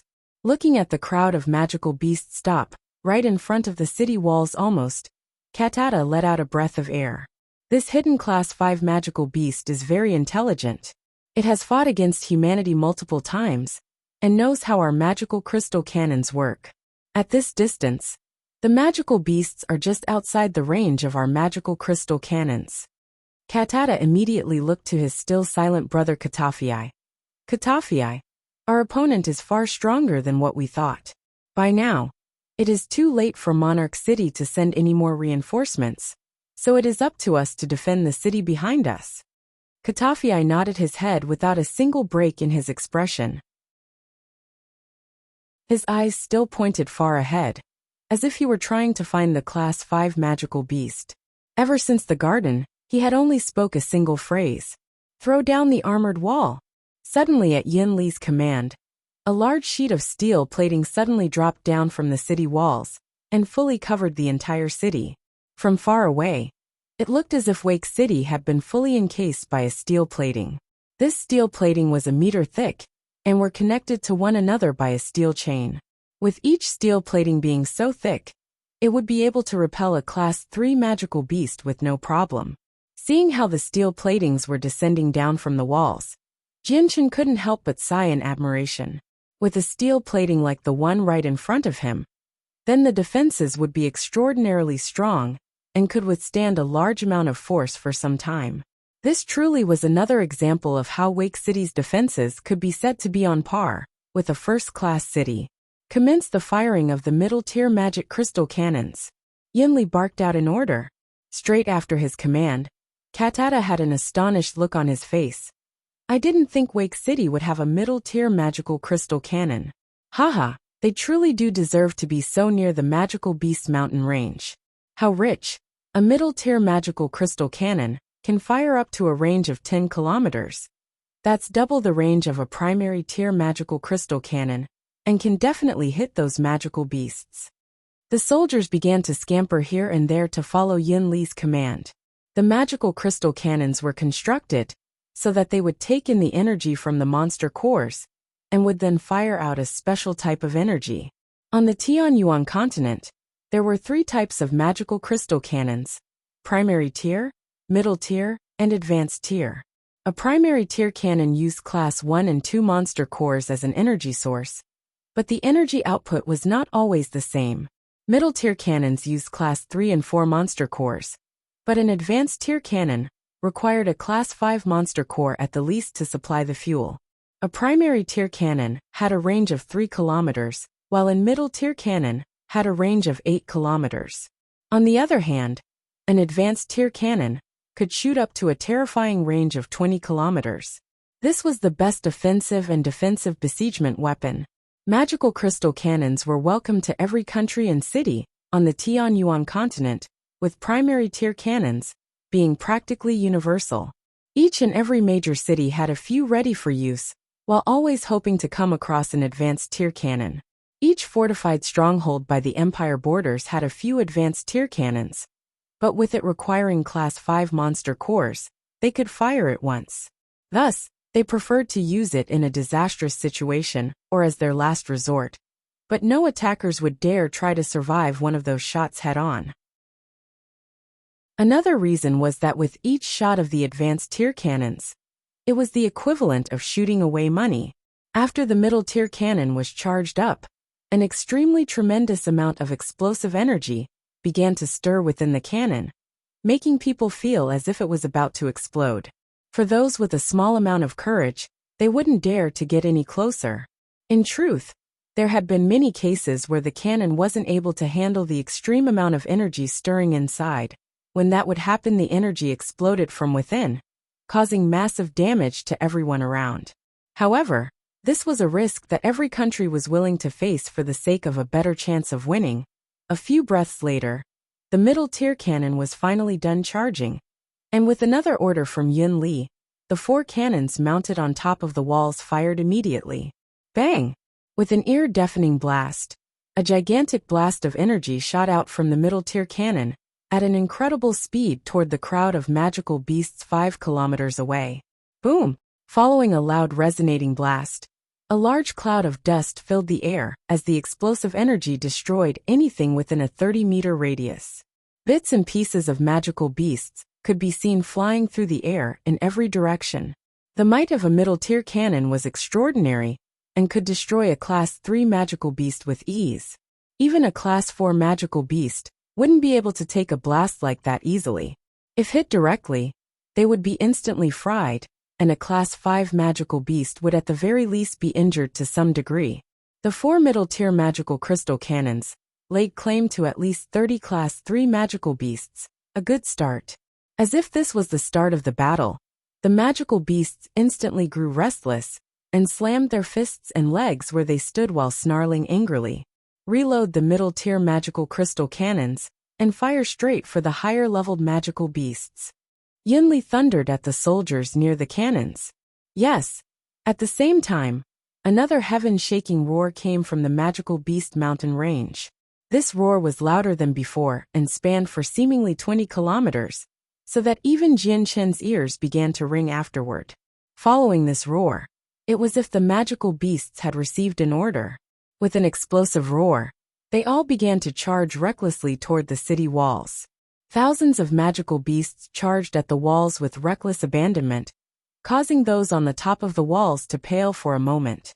Even those at the top of the wall could feel a slight tremor growing stronger and stronger. Prepare the crossbows. Yinli barked out another command. Immediately, a series of holes spanning a foot wide opened up within the walls, and upon further assessment, there were about 100 of them.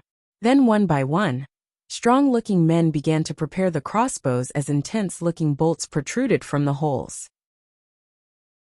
The tips of the bolts looked like they were made with steel. Even the shaft resembled that of a superior metal. Each one of these bolts were 2 meters long, and because of that they required an extremely strong and big crossbow to fire. These weapons were able to pierce through the body of a Class 3 magical beast. Even the ones at the peak level would be tremendously harmed. When the thousands of magical beasts were 3 kilometers away, Yunli gave out an order. Fire the primary tier magical crystal cannons. Let them feel the pain. Bang! Bang! Bang! With a slightly less loud explosion, the 10 primary tier cannons fired straight at the magical beasts with an extensively large amount of firepower. The bursts of energy landed firmly against the incoming crowd, completely obliterating large groups. After a short period of time, the primary tier cannons were ready to fire once more, and with another bang, a large amount of energy exploded forth toward the crowd of magical beasts. The blast sent a good few of them flying away, while the remnants of a few magical beasts could be seen spinning through the air. The magical crystal cannons fired a few more rounds before the magical beasts were only 500 meters away. Fire the crossbows! Yunli cried out. Chapter 242. Desperate Close Combat. Fire the crossbows! With Yunli's command, the men stationed within the walls began to fire the crossbows at a lightning-quick speed. The bolts flew through the air with a whistling sound that left the onlookers quite terrified. PCH! PCH! PCH! With the tremendous penetration force of the bolts, many of the Class 1 magical beasts were instantly speared through. Even as the bolts flew straight through the beasts, they did not slow down in the least. The bolts continued to fly through another 3 or 4 Class 1 magical beasts, before finally losing their initial momentum, embedding themselves in one final beast. This volley of firepower had shot over 200 crossbolts, which ended up taking the lives of over 500 Class 1 magical beasts. After that, the second volley of fire immediately mowed down the frontmost magical beasts, and filled the air with howls of pain and gunfire. From overhead, the cannons continued to fire down upon the mass of magical beasts that took even more lives. That didn't deter the lesser intelligent magical beasts at all. The scent of all the blood in the air had roused their bloodthirsty nature, as they continued to roar out loud, while increasing their pace toward the walls despite the continuous volley of fire directed at them. Boom! The magical beasts were now so close to the wall that some of them were now firmly striking at the armored plating on the walls. Following each blow, the steel plating began to tremble and vibrate, while some parts of the metal defenses had begun to dent a little. A few of the more fragile magical beasts had begun to make use of their claws in hopes of damaging the steel plating, while some had resorted to biting the walls. Some had even managed to take advantage of the various cracks on the plating to climb up it. Seeing the larger magical beasts approach, Yunli's eyes flashed dangerously as he shouted, "Douse them in hot oil!" A vat of scalding hot oil was suddenly poured down from the walls and splashed down onto the magical beasts below. Immediately, the fur of those who got splashed by the oil caught fire, before turning the magical beast into a moving bonfire. Underneath, countless of magical beasts howled miserably in pain, as their entire bodies were submerged in the burning oil. As their fur caught fire, the fire and the oil began to cause a tremendous amount of damage to their bodies. There was an abundant source of hot oil thanks to the various stoves working to create some more. As the streams of hot oil fell down the walls, the entire ground below had become a sea of fire and misery as the beasts roared in pain. Afterward, a putrid smell wafted up and invaded everyone's noses. Wake City had no moat around, so the magical beasts had no chance to find a source of water to douse themselves in to remove the flames and oil. There were many magical beasts in close proximity, and with their fur being extremely flammable, the fire had quickly spread out to encompass everyone. Underneath the walls, the magical beasts were in chaos. Even though they lacked intelligence, even the dumbest of magical beasts could tell that they were on fire, and would die if they stayed there. Consequently, the magical beasts all scattered to get away from the splash radius of the oil. However, the oil continued to rain down from the walls. Despite the steady stream, their supply was not endless, and eventually ran out. In the half-hour of warfare, the oil supply had all but ran out, but the damage had been done. The oil had damaged plenty of magical beasts, and burnt a good amount of them to death. Now that there was no more threat of the oil, the still-alive magical beasts quickly stamped out the remaining fire, and continued to charge at the wall once more. The more nimbler magical beasts began to climb up the walls, once more alongside a large number of vipers. Those who ran up the walls were immediately cut down by multiple saint weapons, sending their bisected bodies flying back down to the earth. At the same time, a soldier quickly ran to where Yunli. A report for the Lord. The crossbows are all finished firing. Not a single bolt is left unshot. Looking at the scene below, Yunli nodded slightly before crying out, "Open the gates and attack!" Wake City's most terrifying weapon against the magical beast waves were the magical crystal cannons, oil and crossbows. The cannons were for long-range fighting, and were used to target and kill the strongest magical beasts. As the magical beasts approached, then they would switch to the oil and crossbows. After a good amount of time passed, both the oil and crossbow ammunition had been all used up. At this moment, the only thing left to do was attack. Slowly, the gates creaked open, as the magical beasts changed directions to charge in between the opening gates. However, the moment they stepped inside, the various mercenaries inside blocked them. "Fellow brothers, charge. Work hard to collect those ears. Charge. The sparkling allure of a purple coin will soon lay within our pouches." Every single mercenary was boiling with excitement, as their will to make battle soared into the air. One by one they charged through the open gates with their saint weapons leading the vanguard. With each swing a magical beast would fall to the ground, be split in two and rain down blood everywhere. Ho! A few magical beasts cried out in pain, as they felt the chilling metal of the saint weapons bite into their bodies. In a flash, many more magical beasts were quickly cut to pieces, and a few of the more nimble men quickly grabbed at their ears, before happily storing them into their space belts. "Hurry up and charge everyone. A huge pile of purple coins await us. Don't waste any time and hurry up. Charge." A shout emerged from each mercenary as they charged toward the savage magical beasts, almost as if they were pieces of coins. Because of the allure of money, these men were not afraid of death. Underneath the power of every mercenary, every single magical beast was swiftly harvested and stored away for future use. Over 200,000 mercenaries stormed out from Wake City to fight with the magical beasts in intense close combat. Every second a magical beast or mercenary fell to the ground, never get back up. Chapter 243. Several hundred Class 4 magical beasts on the wall. The magical crystal cannons continued to fire at anything within their 3-kilometer range, causing the ground below to have many holes. The soldiers in charge of recharging the cannons hurriedly scrambled about grabbing Class 2 monster cores from chests to load the cannons. Although Wake City was a third-class city, it was extremely close to the magical Beast Mountain range, where monster cores were abundant. So after many years of savings, the amount of monster cores they had stored away were fully capable of empowering 10 different cannons for up to 2 or 3 days of shooting. Jianchen and the 2 envoys stood on the city walls along with the great Saint Masters and Yunli. Not a single one of them ran to participate since these Class 1 and Class 2 magical beasts could be taken care of by the mercenaries down below.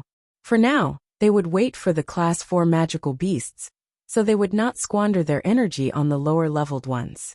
If they did, then who would protect everyone from the Class 4 magical beasts? On top of the wall, Jianchen looked at the various magical beasts with a look of lament. There truly are many magical beasts gathered here. Katata nodded his head in agreement. Although this is the first time I've come to help Wake City during a magical beast wave, I still think this amount of magical beasts is quite excessive. Take a look at the back. There's a few hundred magical beasts who haven't moved yet. Based on their presence, I can see that they are Class 4 magical beasts. Surveying the back, Jianchen saw a wide variety of magical beasts of every size and shape waiting. They weren't moving toward Wake City at all, and instead kept their distance. Jianchen wasn't as strong as Katata, so he couldn't tell just how strong they were. Despite the fact that several hundred Class 4 magical beasts sounded quite unbelievable, Jianchen knew that Katata wouldn't lie about such a thing. These Class 4 magical beasts are equal to great Saint Masters in terms of strength. If our Wake City has a few 100,000 men, then the amount of great Saint Master experts among them pales in comparison. There definitely isn't enough to fight against these Class 4 magical beasts. Right now we can only rely on the magical crystal cannons. With Wake City's 4 middle-tier magical crystal cannons, we should be able to do some damage to the Class 4 magical beasts. They're about 8 kilometers away anyway. That's within the range of those cannons. Katata spoke seriously before waving his hand to Yunli. Yunli, have the 4 middle-tier magical crystal cannons aim at the back over there. Those are all Class 4 magical beasts. The cannons should be enough to kill them, and the pressure on us will be lessened. Yes, Senior Envoy. Katata's words were like the commands from a superior officer to his subordinate, so Yunli couldn't disobey. Without hesitation, Yunli immediately ordered the 4 middle-tier cannons to aim at the Class 4 magical beasts and fire. Bang! The cannons fired, and the energy within seemed as if it were a shooting star that flew through the air toward the middle of the magical beasts. The fortunate thing was that the group of Class 4 magical beasts were well within the range of the blast zone, and so the energy blasted the ground in the middle of the group, sending dirt flying everywhere, as the wild energy wreaked havoc on everything. Immediately, many magical beasts were sent flying 20 meters away from the impact zone along with some body parts. Blood spilled like rain down below. Soon enough, the body parts fell back down into the dust storm, making visibility 0. Ho! The Class 4 magical beasts all cried out in anger, and the injured ones all glared at Wake City dangerously. Their eyes were filled with hatred as they suddenly charged at the walls without the previous patience. Aim at that cluster of magical beasts once more with the middle-tier cannons. Keep firing. Yunli called out with a hardened expression. From Katata's words, Yunli had guessed that that large amount of magical beasts were of the Class 4 level. Compared to the large amount of the magical beast numbers, the amount of great Saint Masters within the ranks of Wake City's soldiers and mercenaries was still far from the triple digits. At most, there were only a few dozen great Saint Masters that could stand their own against a Class 4 magical beasts. So for now the best way to deal with those magical beasts was to use the cannons to whittle away at their numbers. Thanks to the change of targets by the cannons, the previously safe and sound Class 4 magical beasts in the back had suffered a tremendous loss. The middle-tier cannons had brought about a disastrous amount of damage to their ranks, and with each new volley of cannon fire, even more lives were taken. A large amount of the magical beasts began to retreat as the cannons began to focus their fire on them. The remaining few began to snarl and roar as they charged at the walls. Because of the cannons, they had lost all rationality, and in their bloodthirst, they threw the other magical beasts out of the way, and even killed a few of the weaker ones in their rampage. At that moment, each one of the magical beasts had broken free from the fearful control of the Class 5 magical beast. The middle-tier cannons continued to fire and fill the skies with sounds from each blast. Time and time again, crowds of Class 4 magical beasts went up in smoke, leaving a crater in the ground below. The Class 4 magical beasts were incredibly fast, however. As the middle-tier magical crystal cannons fired the fifth volley, they had already arrived within 500 meters of the wall. Because of the cannons, their numbers had went from several hundred to around 150 of them, and a great deal of them were injured to some degree as well. Despite the good news, however, the great Saint Masters still had extremely serious expressions on their faces. By then, before Yunli could say anything, the great Saint Masters immediately leaped off the walls down into the crowd of magical beasts. Only they could defend against the Class 4 magical beasts, and if those magical beasts were to fight against the saints or great saints, then there would be catastrophic damages to the human side. In a flash, the dozen great Saint Masters were all engaged in deep combat. At that moment, only Yunli, Jianchun, and the two envoys were left on the walls without any other great Saint Master there. Even the 7 great Saint Masters from the Flame Mercenaries were beginning to fight the Class 4 magical beasts. Chapter 244. Jianchun's Action. A fast sword. The area around Wake City had already become a bloody battleground with 200,000 mercenaries and armored soldiers fighting by the city gates. They had already speared their way through a few kilometers and were soaked with the blood of a few magical beasts. In the back, many of the support soldiers streamed about the battleground with stretchers, so that the fallen could be brought back to the city to recover. The entire battleground was dyed red with blood, as the greasy smell of battle wafted through the air and into the noses of everyone fighting. Although the battle had only gone on for a small amount of time, the ground was littered with the corpses of magical beasts and humans alike. Every second a person would get injured, while the next second another person would die. 100 Class 4 magical beasts and a few dozen great Saint Masters were fighting against each other. But the situation wasn't looking too well for the humans. A Class 4 magical beast required 2 great Saint Masters to fight against, but at the moment, each magical beast was fighting against 1 great Saint Master. For a short while, the great Saint Masters would be fine, but if time dragged on for too long, then the situation would be hard to tell.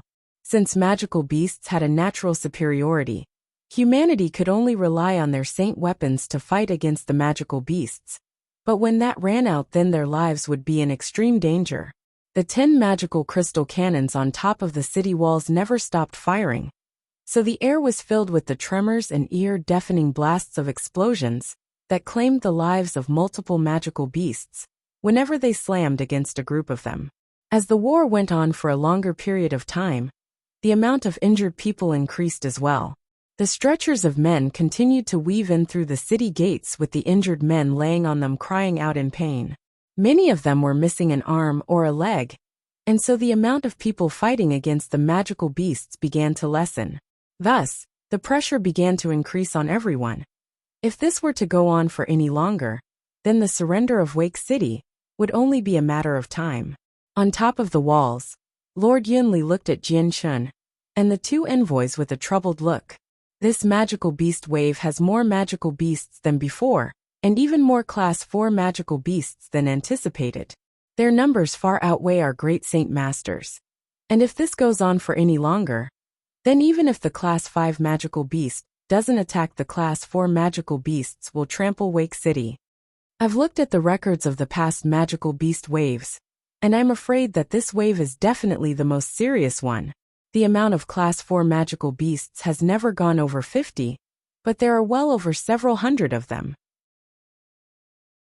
God damn it, could all of the Class 4 magical beasts from the Magical Beast Mountain Range have come running over? Yunli wiped at his eyebrows to clear away the sweat. The 2 envoys didn't say a word, so Yunli continued to speak. Senior envoys, do you have any solutions on how to deal with this situation? Katata shook his head with an equally serious expression. I've none. Right now we shouldn't make a move yet. That hidden Class 5 magical beast is extremely strong. So my brother and I must remain here and save up our strength until the moment of its appearance to ensure the best chance. If we waste our energy now, then when that Class 5 magical beast attacks, we won't have a chance of defeating it. Yin Li's face grew whiter and whiter as he listened to Katata's words. His entire body began to shake as he observed the battleground below them. His eyes couldn't help but widen and tear up a bit as he muttered, "Could it be? Could this day be the last day for my Wake City?" The 2 Earth Saint Master envoys were the greatest stabilizers to Yin Li's heart. But with Katata's words revealing that it would be difficult to deal with the hidden Class 5 magical beast, even if he and his brother joined hands, those words were like a clap of thunder to Yin Li's eardrums. By now, he was feeling a great deal of despair. Seeing the look on Yin Li's face, Jianshan let out a breath of air. Then I'll go down to help. The threat of the Class 4 magical beasts is far too big for us to ignore anyways. With that, Jianshan leaped down the 50-meter-tall city wall. In midair, Jianshan's body began to speed up somehow like a speeding bullet toward the Class 4 magical beasts. The new member of the Flame Mercenaries, Duokong, was currently fighting against a Class 4 magical beast. This Class 4 magical beast was a 3-meter-long black cheetah, with extremely fast movements. Both of its paws swished through the air as the extremely sharp talons flew at Duokong. Along with the claws, the cheetah roared loudly with a jaw full of blood from the various times Duokong was hurt. The black cheetah's eyes were crimson with bloodlust as they glared at Duokong almost as if he were its prey. Growling with an angry snarl, Its entire body suddenly disappeared in a blur as it shot toward Duokang. In that instant its sharp talons glistened in the sunlight as it flew at Duokang's chest. Duokang's eyes flashed dangerously with no fear at all, as the Saint Force-enhanced weapon in his hands slashed at the cheetah. The sword and talons met against each other, with a large ear-screeching sound, as the blast of the impact forced Duokang to fly back a few steps. Duokang's Saint weapon wasn't enough to cause any sort of damage to the cheetah. The cheetah was momentarily sent back before instantly bounding forward to slash at Duokang's back from behind. Duokang had not yet fully stabilized his footing after the cheetah had sent him flying backward, so it was hard for him to attack the beast with the same strength as before. Helplessly, he could only bring his sword across his body to protect himself against the claws. The cheetah's claws swiped at Duokang's Saint weapon, causing the sword to be knocked back a bit. With the sword firmly out of place, the cheetah suddenly opened its jaws in an effort to bite Duokang. With his Saint weapon out of the way, Duokang's actions were severely limited. Seeing the wide-open jaws of the cheetah, Duokang's face suddenly changed, and he abruptly swung his head out of the way. With its jaws wide open, the cheetah emitted an ear-deafening roar as it tried to clamp down its jaws onto Duokang's chest. Duokang's face was extremely serious. This cheetah had been exceedingly clever when it had attacked him with its claws, leaving him unable to retaliate at all. It would seem that today would be a hard day to escape calamity, since this magical beast was even stronger than he was, and Duokang wasn't able to fight against the cheetah with his Saint weapon. This time as Duokang dodged the fangs, he could feel some color come back to his face. If he were just 1 second slower dodging the fangs, then his chest would have become a bloody mess. What a troublesome matter this is. Duokang had a look of despair. Right now he was almost at the whim of the cheetah. With the cheetah attacking at any time, it was getting harder and harder to dodge. This time, a small childlike sized tail suddenly wrapped around Duokang's neck, making all movement impossible for him now. Once more, Duokang's face turned deathly pale as his eyes gleamed with despair. With his neck captured by the tail, he could no longer dodge the next strike from the black cheetah. Even his Saint weapon, the most important item to his life, wouldn't help him here. He would sooner die than relinquish his Saint weapon. The iron scent of blood stung Duokang's nose as the cheetah's bloody jaw encaptured Duokang's eyes once more. Just before Duokang was ready to accept his death, a silver light suddenly flashed in the corner of his eyes. Startled, Duokang could only see a silver lightning-like trail of light fly straight through the cheetah's throat. The bloody jaws of the cheetah immediately came to a close, just an inch away from Duokang's chest. The putrid scent of its jaws was so nauseating to Duokang's nose that he didn't dare breathe. Duokang was instantly dazed. But the moment he saw the long blade insert itself deep within the cheetah's throat, a look of pure joy appeared within his eyes. This blade was one he was extremely familiar with, because he knew just who the owner was. Duokang couldn't help but feel extremely grateful after his narrow escape from death. Turning his head to look at the 20-year-old youth to the side, he called out emotionally, "Captain." On this road between life or death, Duokang finally realized just how beautiful living was.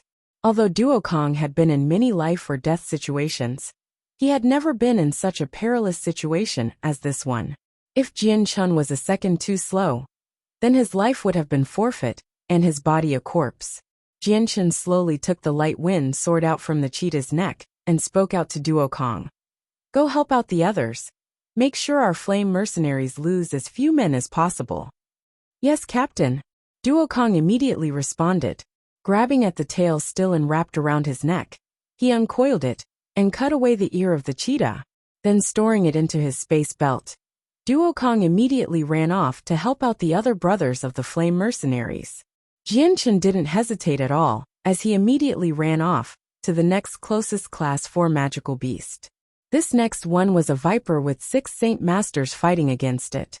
2 of them were injured, leaving the remaining 4 to weave in and out in attempts to protect themselves. Each strike was getting harder to dodge, and they were already in a miserable condition. The viper's poison that was spat out at them was enough to make all of the Saint Masters there afraid of coming into contact with it. so the 6 Saint Masters could only try to run away from the viper. Suddenly, a silver arc of light streaked by them, and immediately pierced into the vitals of the viper, before it could even respond.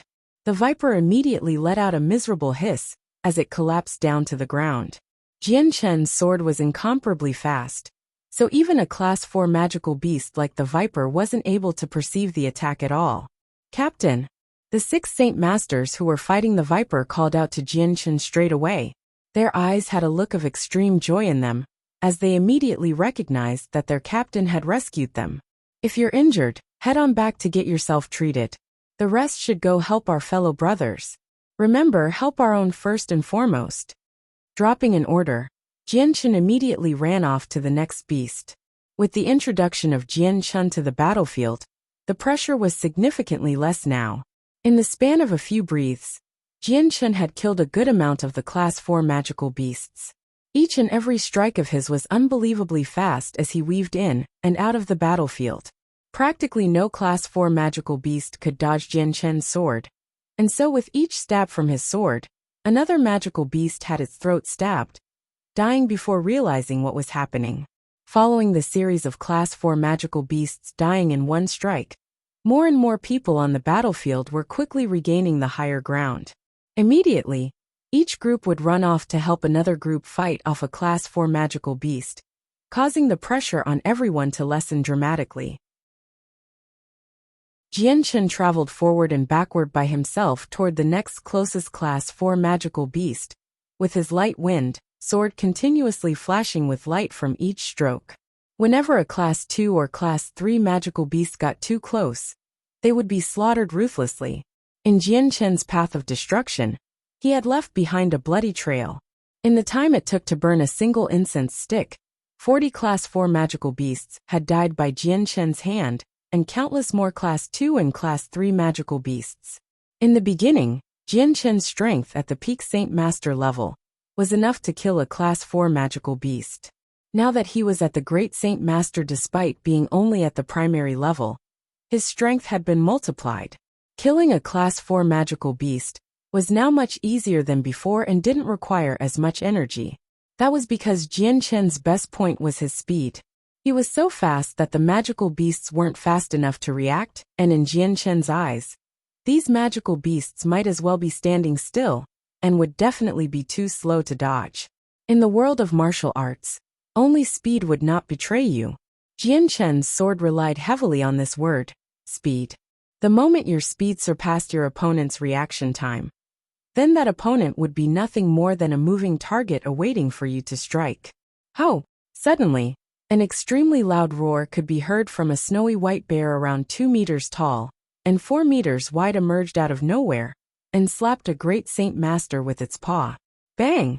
Despite the Great Saint Master using his saint weapon to protect himself, the amount of force behind its giant paw was enough to send him flying through the air, blood spurting out from his mouth.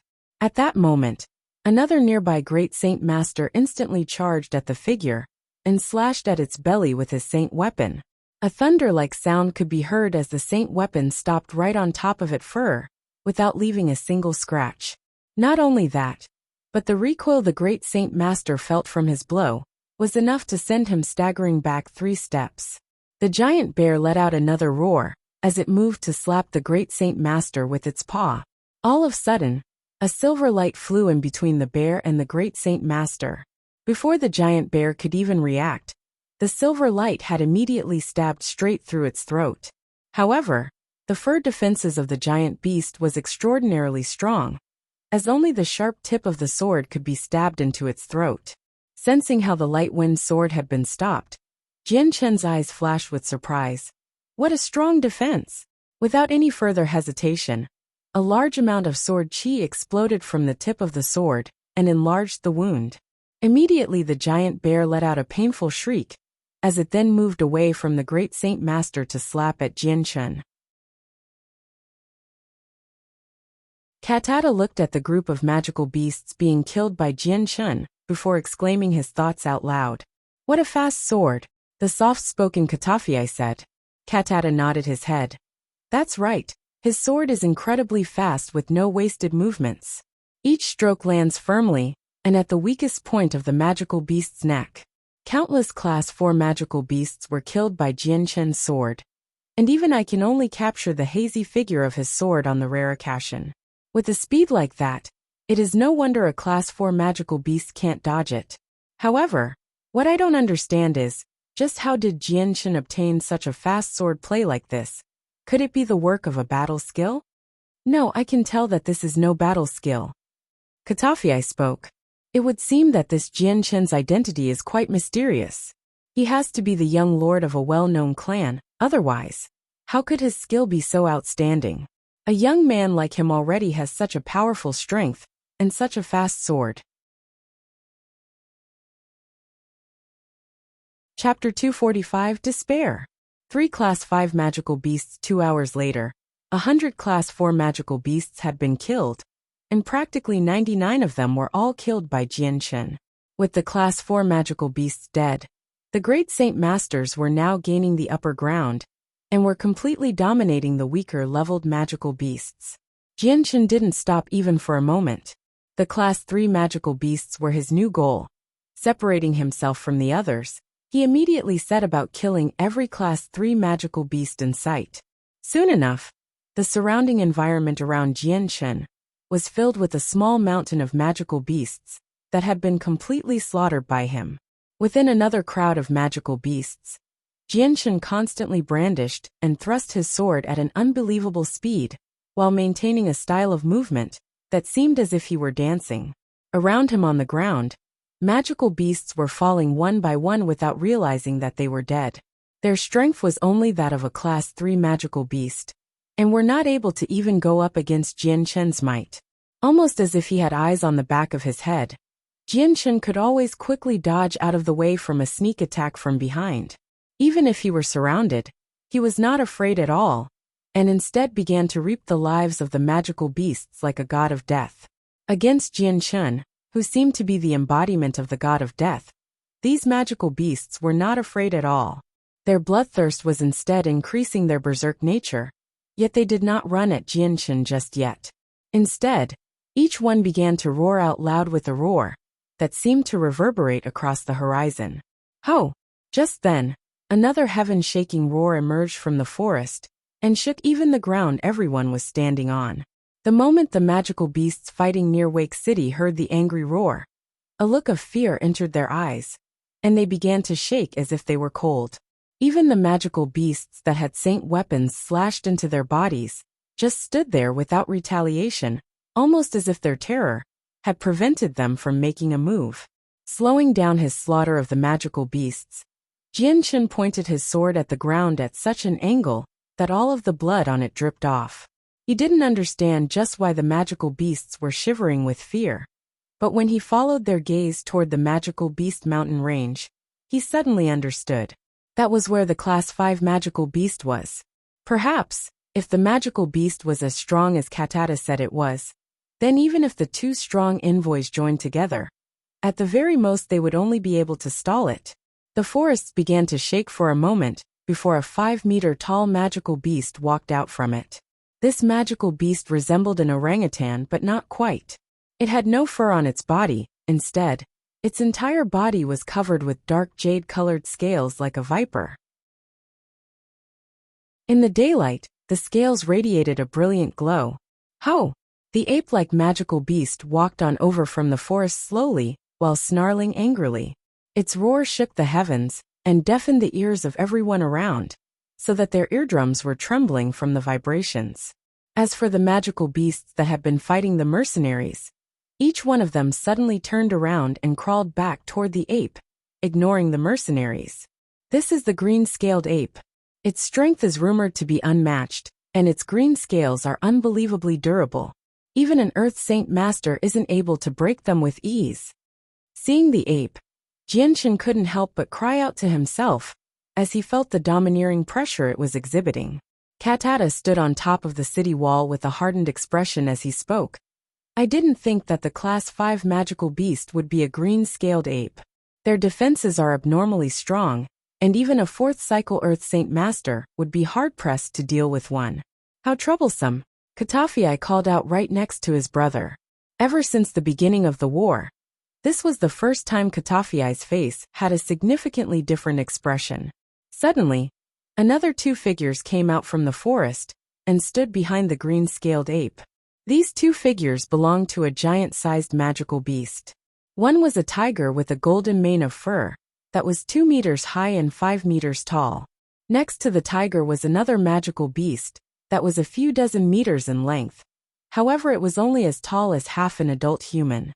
This magical beast resembled that of a crocodile with black leather-like skin and eyes that seemed to reflect coldly with a deadly intent.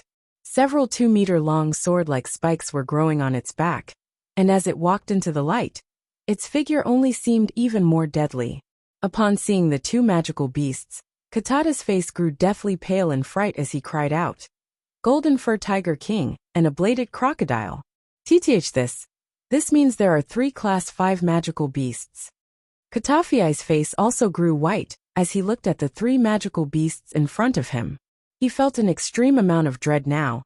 He and his brother couldn't even fight against the green-scaled ape together. But with the introduction of the Golden Fur Tiger King and the bladed crocodile, it would be extremely difficult to fight against 3 Class 5 magical beasts at the same time. Katata sucked in a deep breath as he tried to shake away the extremely cold feeling in his limbs. Immediately, he turned to Yinli. "Quickly, notify every commoner in Wake City. They must evacuate as soon as possible. Wake City is no longer safe." "Yes, I will do that now," Yinli replied with an equally white face. 3 Class 5 magical beasts were not something Wake City could defend against. Even if a middle-tier magical crystal cannon was enough to injure them, Wake City would still need at least 5 Earth Saint Masters to improve their chances somewhat. "What do we do now?" Katafiai asked. "Right now we can only hope to stall for time by blocking them. Fight so that the commoners of Wake City will be able to evacuate. Although we are powerless to win, we can still stall for time. If we can do that, then those 3 Class 5 magical beasts will be hindered for just enough time. But we still need to be careful so we don't get injured, otherwise, I'm afraid we will become easy targets for the Class 5 magical beasts, and most likely end up dead." Katata spoke seriously. Katafiai nodded his head without saying a word. Within the crowd, Jianchen realized that there were 2 more magical beasts standing behind the ape. The moment his eyes landed on the golden mane of the Golden Fur Tiger King, a bolt of electricity ran through him, as if he remembered a flash from the past. It was in the past that this Golden Fur Tiger King had forced the Flame Mercenaries to flee. It was in the past that this Golden Fur Tiger King had made the Flame Mercenaries have only 1 member left. It was in the past that this Golden Fur Tiger King had killed Uncle Kendall and the rest of his brothers. The selfless Kendall, the outspoken Hu Pu, and the ever-so-passionate Xiao Dao. The members of the Flame Mercenaries burned vividly within Jian Chen's mind like a wall scroll. The group had been a happy family for a short moment. But then, everything had changed when the Golden Fur Tiger King attacked. Even though the Flame Mercenaries still exist, everything was different now. This past memory had been forever burned into Jian Chen's mind, so that he would never forget it. The brothers that had passed away long ago would never return. Their familiar spirits had long since disappeared into the boundless heavens, and had left behind only a sorrowful memory. A fierce killing intent flowed out from Jian Chen's eyes, as his light wind sword exploded with sword qi. A fierce light shined from the tip of the sword, and if one looked closely enough, there was a hint of azure and violet shining in it. Chapter 246, Class 5 Magical Beast. 1 sword to strike the head. Jianchen felt no fear in his heart against these 3 Class 5 magical beasts. Instead, he felt only hatred. The 3 magical beasts stood still with their presence, overwhelming the senses of everyone else around, while causing the other magical beasts to shiver with fright. Even the mercenaries who had just been fighting them felt a cold feeling of dread within their hearts, and a stone-like pressure pressing down on them. What is that?" At last, someone spoke referring to the 3 magical beasts. "It's too late, I can't see a good ending from here." A green-scaled ape. "How could it be?" "Not good, that's a Class 5 magical beast." Only a Class 5 magical beast would be able to emit such a pressure like this. So those 3 are Class 5 magical beasts? Heavens, how could there be 3 of them? Retreat! No one can withstand a Class 5 magical beast. Not too many mercenaries had seen a Class 5 magical beast before. But the ones that did instantly grew fearful and cried out at the sight of them. With 3 Class 5 magical beasts standing right in front of them, they all grew white with fright.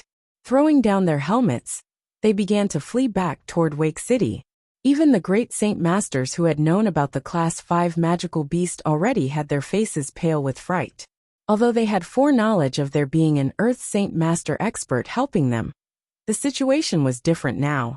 There was 3 Class 5 magical beasts. Even the experts from Monarch City would not be enough to deal with them.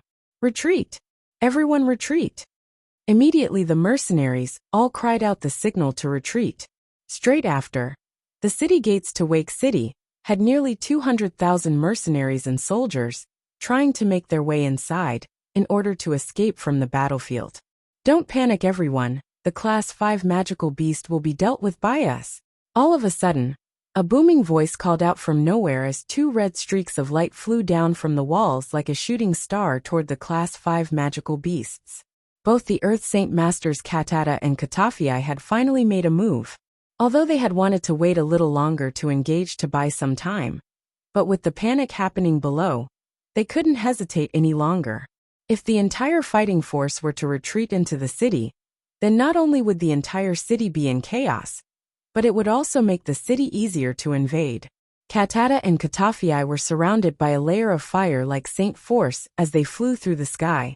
It took them another 50 meters before finally dropping to the ground, but still surrounded with the fire like Saint Force, they charged straight toward the Class 5 magical beasts. Fire Saint Force. That type of fire-like essence, that's something only an Earth Saint Master with a profound mastery of the Fire Saint Force can accomplish. Earth Saint Master, so there were experts like that here? To think that there would be an Earth Saint Master here. Damn it all. Who gives 2 fucks about a Class 5 magical beast then? We have 2 Earth Saint Master experts on our sides. Brothers forward. Kill those bastards and take revenge for our dead. Upon seeing the layer of fire surrounding Katata and Katafii, many of the mercenaries were overjoyed and shouted out in disbelief. Their presence was almost like a tranquilizer to the men who had been frightened at the sight of those Class 5 magical beasts. Only a small amount of the mercenaries still had a look of worry on their faces. Magical beasts had an innate superiority compared to humanity. If there were 3 Class 5 magical beasts, then what could 2 Earth Saint Masters do? Let me handle the Golden Fur Tiger King. Jian Chun exclaimed as he flew toward the 2 brothers with no hesitation. His light wind sword was ready at his side as he flew at the 3 Class 5 magical beasts with blinding speed. Almost as if he were gliding across the ground, Jian Chun had instantly cut apart any magical beasts in his way with the azure and violet glows from his sword, making his path all but unhindered. At this moment, the azure and violet glow on the light wind sword made it seem like a sharp spear that was capable of destroying any defense and killing anything. Even the countless waves of magical beasts were utterly incapable of stopping Jian Chun for even a moment. It was almost as if Jian Chun was a godlike being right now, with power that was unmatched by anything. Even more so, it was like he could kill with just a lift of his finger and will.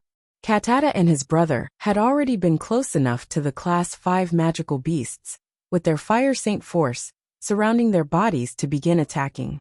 With each strike they made, the 3 Class 5 magical beasts retaliated. Their battles had already deformed the area around them beyond recognition. Their fighting energy had been splashed about in ripples of energy that flew everywhere and shook the earth. With each attack the energy grew bigger and bigger in intensity. Ho! The green-scaled ape roared angrily as a human's chest-sized fist came gleaming down with the green color onto Katata with a terrifying amount of force. Katata threw himself out of the way in order to dodge the fist. With a loud bang, the fist landed on the ground where Katata had just been. A large amount of energy rippled across the ground, and when the fist was lifted, there was a 3-meter deep and 5-meter long crater below.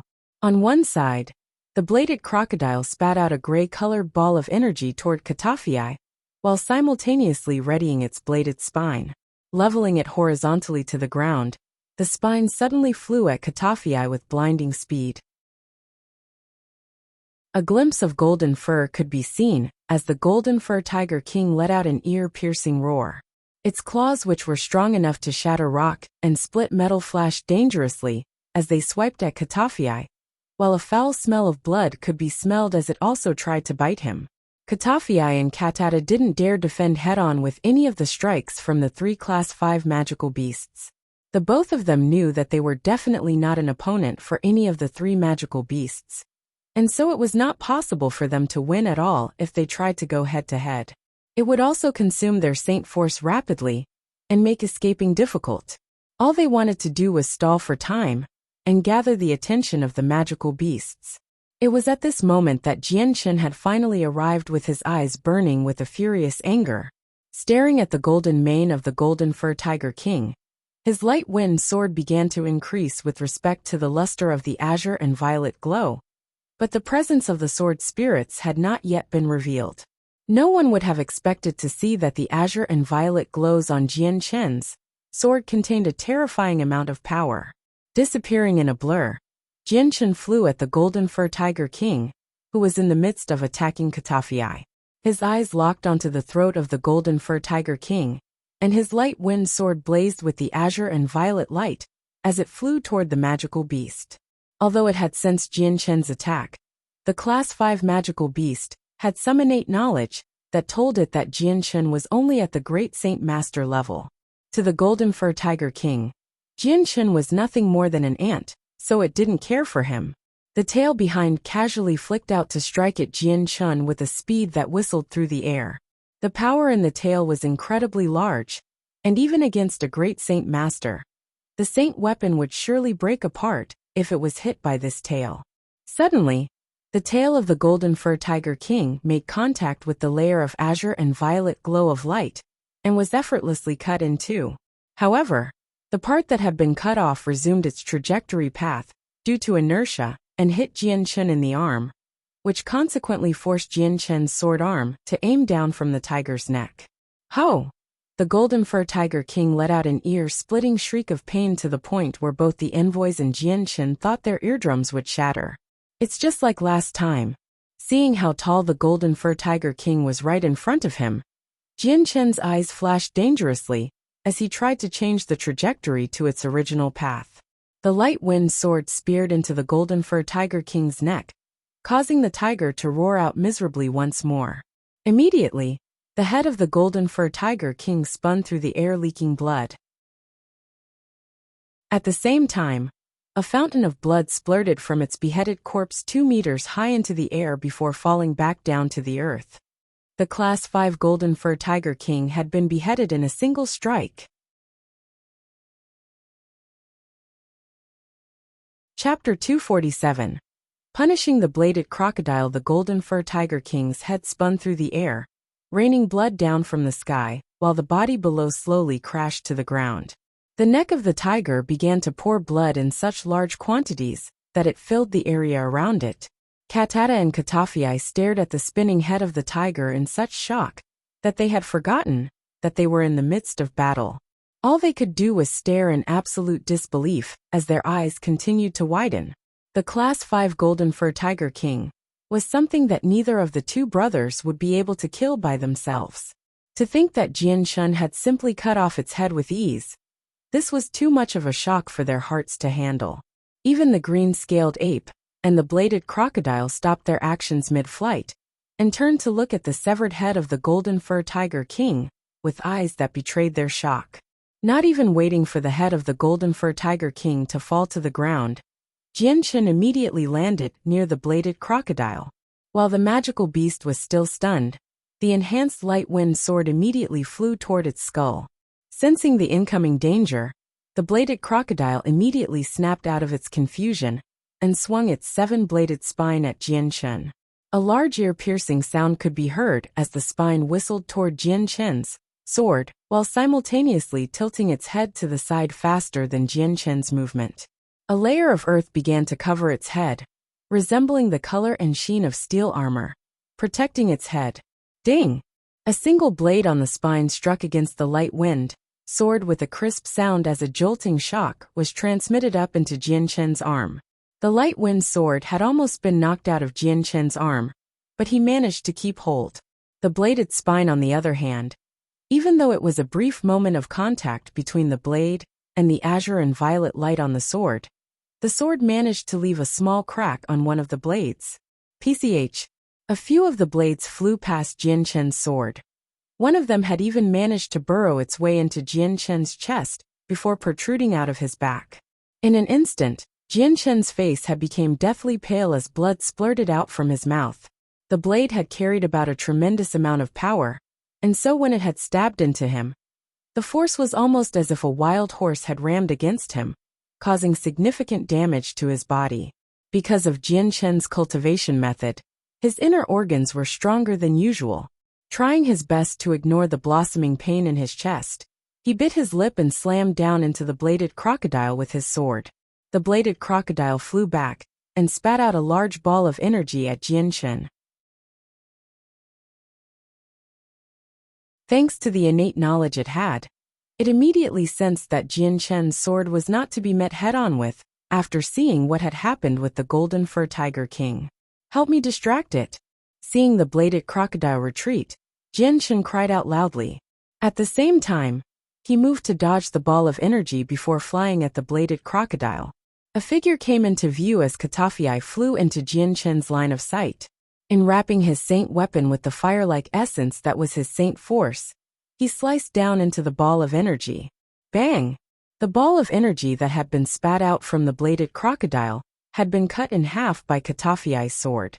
The massive amount of energy from the ball immediately dispersed into the air, before kicking up the dust from the ground and obscuring Katafei, Jian Chen, and the bladed crocodile from view. Katafei filled the air around him with the light from his fire-like essence as he moved forward at an extremely fast pace. Despite the dust completely obstructing his visibility, it did not restrict his movements. The flame-like light would flicker brightly at times. When Katafei swung his sword with his entire might, the dust around his sword seemed to have evaporated because of his fire saint force. As the dust cleared away, Jian Chen could only see Katafei send the bladed crocodile's body into the air. Its body was so big that it managed to cover a large part of the sky, while its bodily defenses had been split in two with blood pouring out. Flickering away from sight, Jian Chen quickly soared into the air. Before the bladed crocodile could even fall back down to the ground, Jian Chen's light wind sword gleamed with an azure and violet light as he stabbed at its skull at an incredibly fast rate.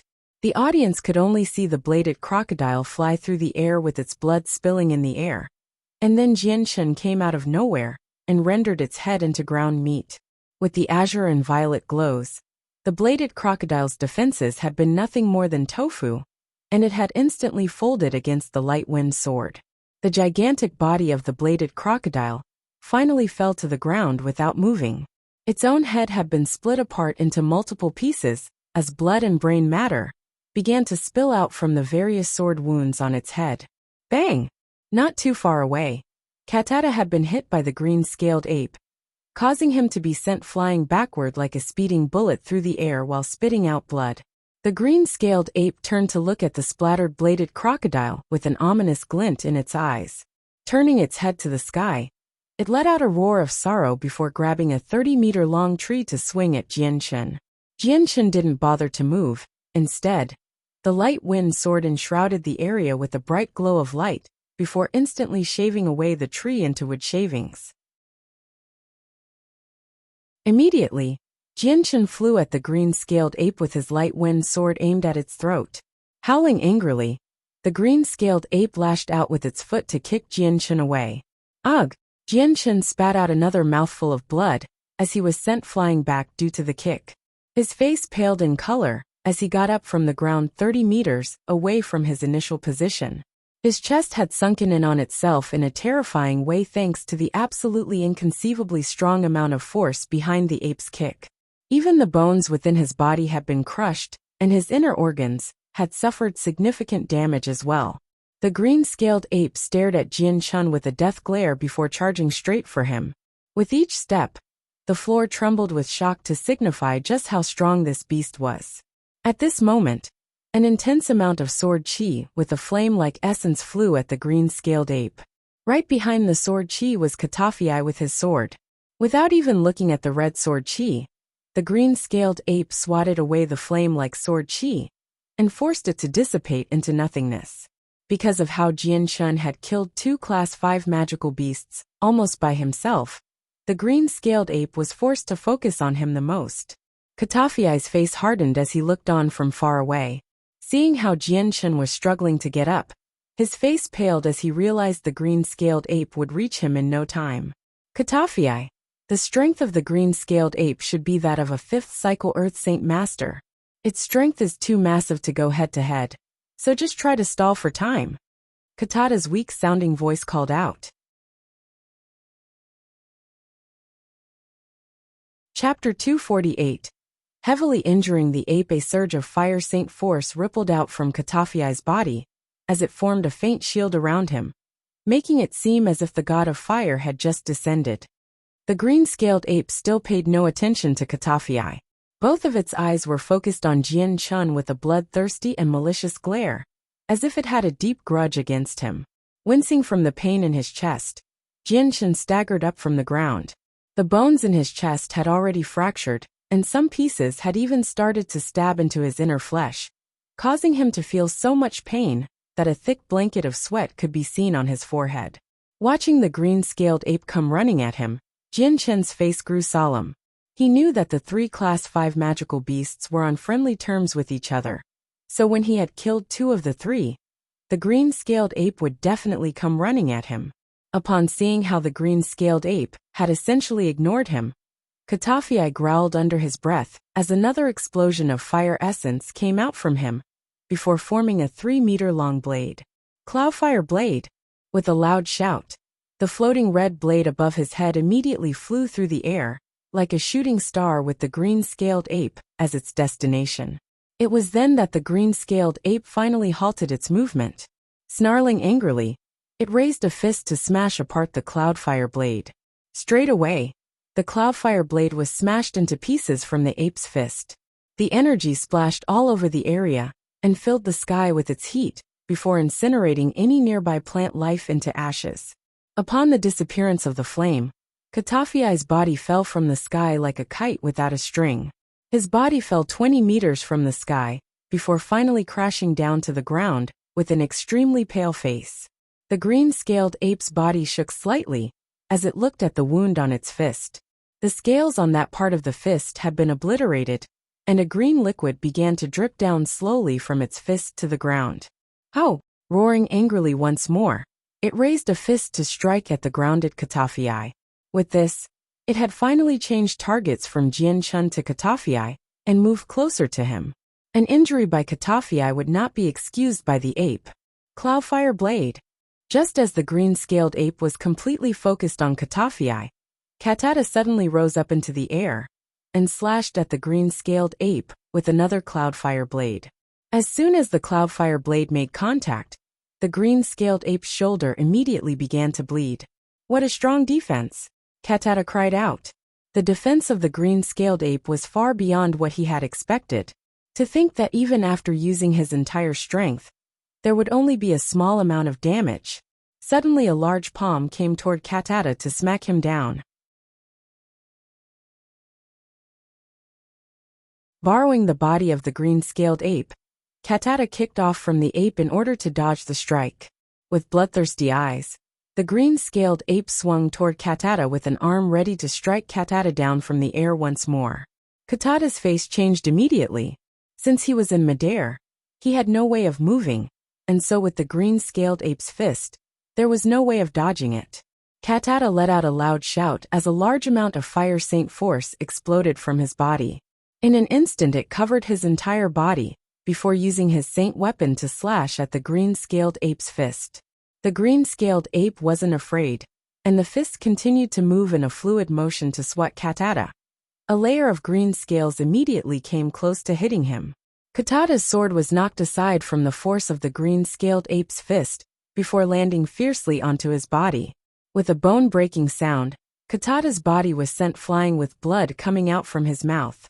At the same time, Jianchun resisted the great feeling of pain within his chest and soared toward the ape.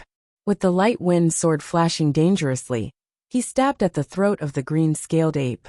The green-scaled ape suddenly turned its head to look straight Jianchun.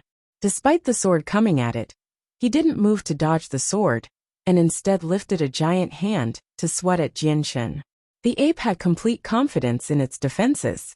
If two Earth Saint Masters weren't able to cause any major sort of damage on it, then a great Saint Master like Jianchun wouldn't even land a scratch.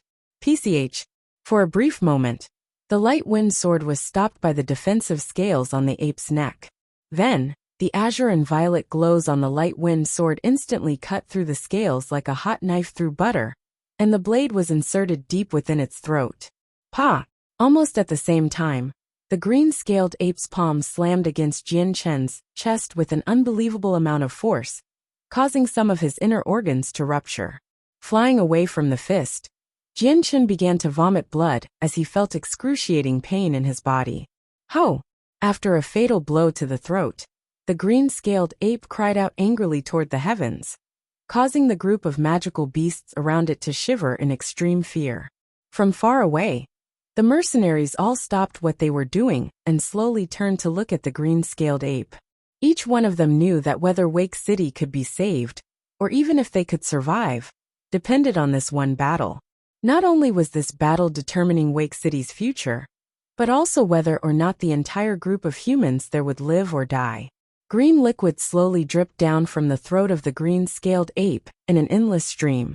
Despite it slowly losing its life, its eyes carried a malicious and dangerous glare as it strode toward Jianchun. At that moment, another two streaks of red light flashed as Katata and Katafii charged toward the green-scaled ape. The both of them knew what had to be done.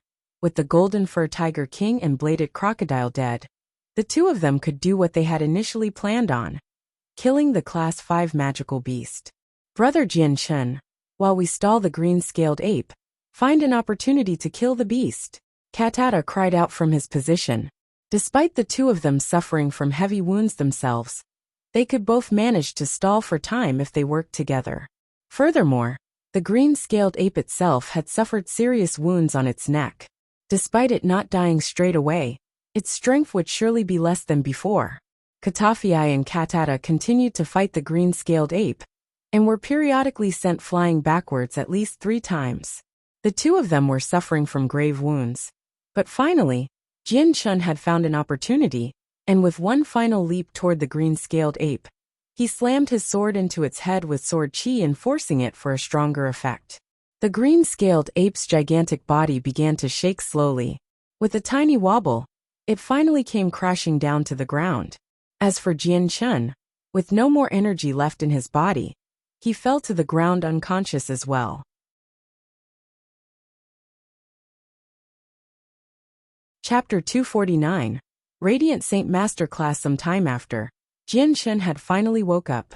Realizing that he was sleeping in a soft bed, he surveyed the area around him only to discover that he was in a grandly decorated room. A young teenage woman sat sleepily on a stool.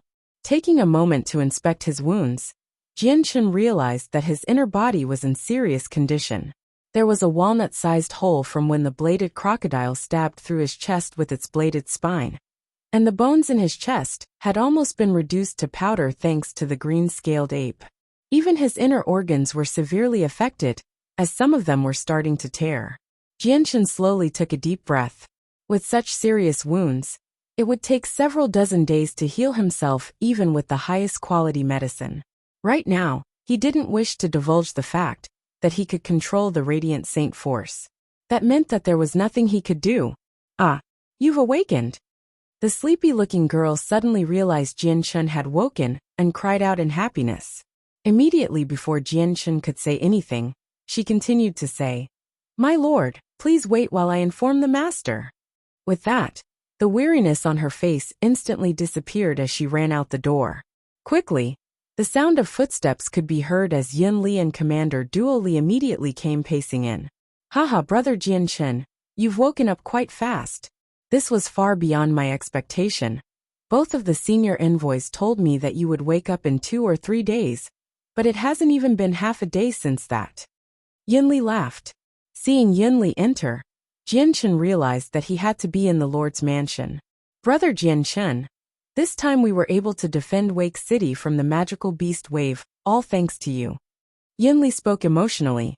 Seeing Yunli and Commander Duo Li's relaxed faces, Jianchen couldn't but ask, Lord Yunli, what is the situation looking like in Wake City? Haha, Brother Jianchen.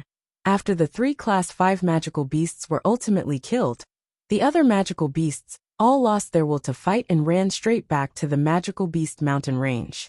Wake City is safe now. Yunli boomed with laughter as a cheerful smile appeared on his face. Hearing that, Jianchen immediately let out a sigh in relief. This type of result was the best type. Even though 3 Class 5 magical beasts had appeared, the amount of casualties this time around is at the lowest it has ever been since the foundation of Wake City. Yunli reported, Brother Jianchen, right now you should just rest up in bed. We've already hired a few Saint Masters from the other cities to help heal you, and the 2 senior envoys. So there is no need to rush.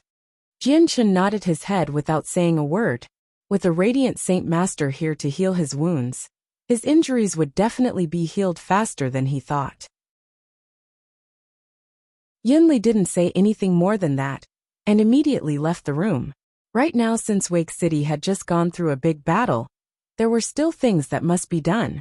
On the second day, Yunli had brought a white-robed man into the room where Jianchen was. Brother Jianchen, the Radiant Saint Master has arrived. Please let him heal your wounds. This way, your wounds will heal at the fastest rate possible. Yunli spoke. The recuperating Jianchen slowly opened his eyes to inspect the Radiant Saint Master. The person looked to be 30 years old and wore a white robe that covered his rather frail frame. Behind him were 2 sturdy-looking men that appeared to have the strength of great Saint Masters. The way they stood behind the Radiant Saint Master made it seem as if they were his bodyguards. Honored Radiant Saint Master, this man here is Brother Jianchen. Yunli spoke courteously toward the Radiant Saint Master. A Radiant Saint Master had the ability to wield a unique energy that in turn made their position within the Tianyuan continent rather majestic. Even a lower-leveled Radiant Saint Master had the same ranking as an Earth Saint Master. The white-robed Radiant Saint Master looked at Jianchen with a small smile. So you're Sire Jianchen. That is me, honored Radiant Saint Master. Following Yunli's example, Jianchen spoke to the Radiant Saint Master with a respectful tone. I've heard rumors that Sire Jianchen killed 3 Class 5 magical beasts. With Sire Jianchen's age being this young while having such strength, this is truly quite a shocking achievement. The Radiant Saint Master smiled.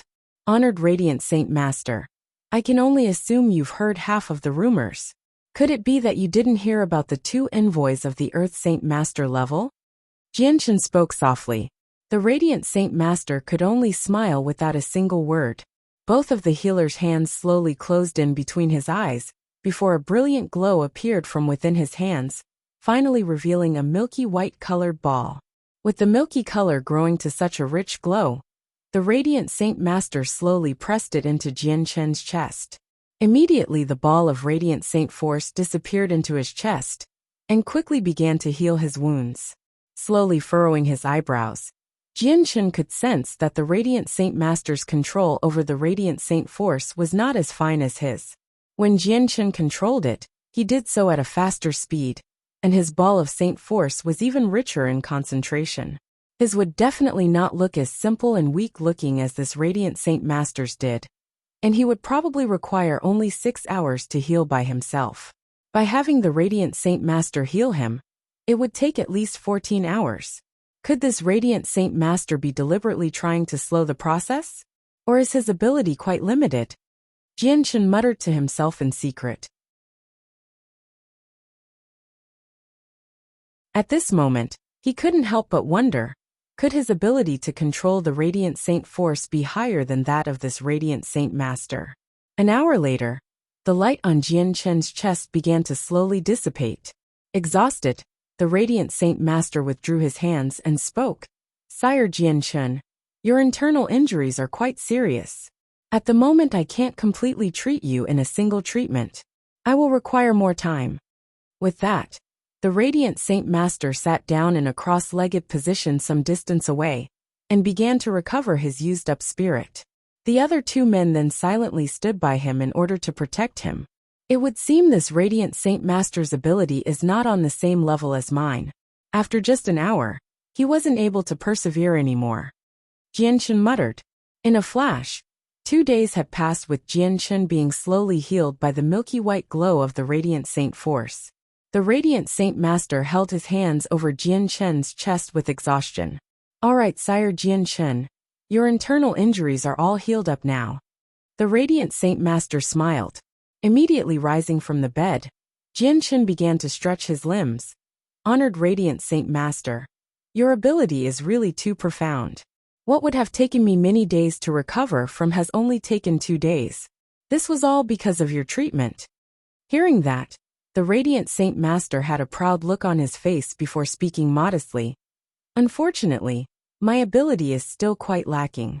If it were a high-leveled Radiant Saint Master, then this type of injury would have taken just half a day to heal. Jianchun's heart pounded as he heard that. Honored Radiant Saint Master. Are even Radiant Saint Masters ranked? Naturally, the Radiant Saint Master nodded.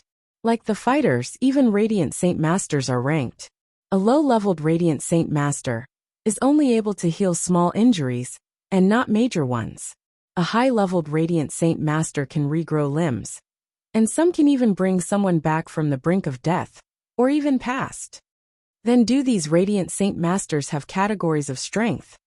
Jianchun continued to ask, intrigued. The healer laughed.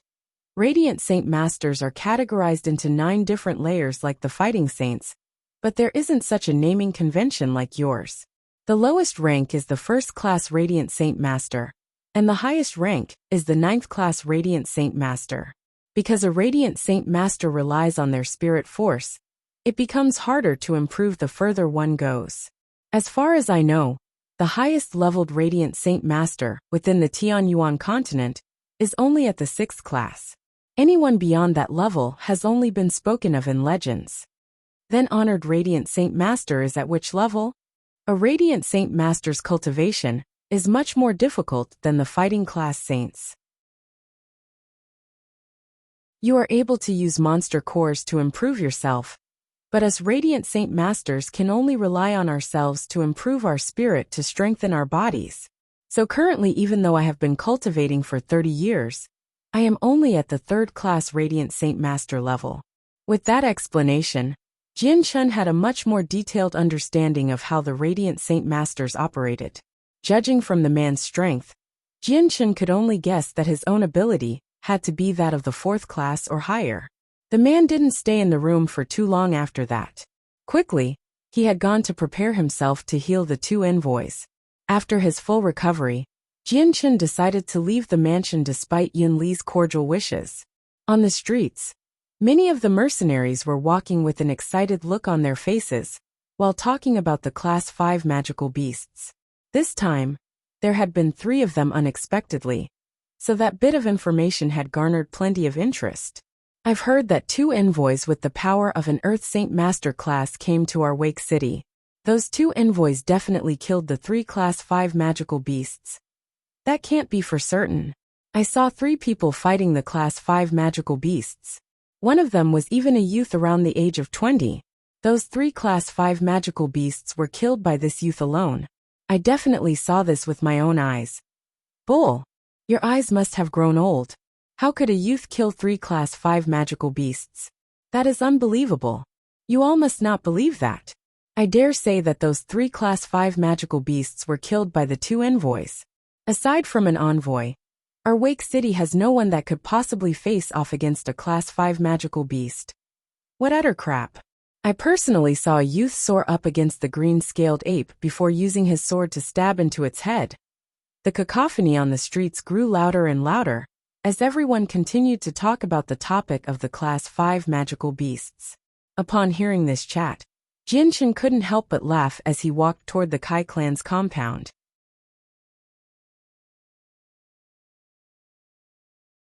Chapter 250. In possession of another 2 Class 5 monster cores. Upon arriving at the Kai clan compound, Jianchen walked past the gates unhindered as the guards respectfully called out to him. Jianchen continued to walk toward where the flame mercenaries were. Very few people were moving about, and not too far away, the sounds of pain and suffering could be heard loudly. Captain! Captain! The moment they saw Jianchen walk in, many of the flame mercenaries members scrambled to greet him with a greater tone of respect than before.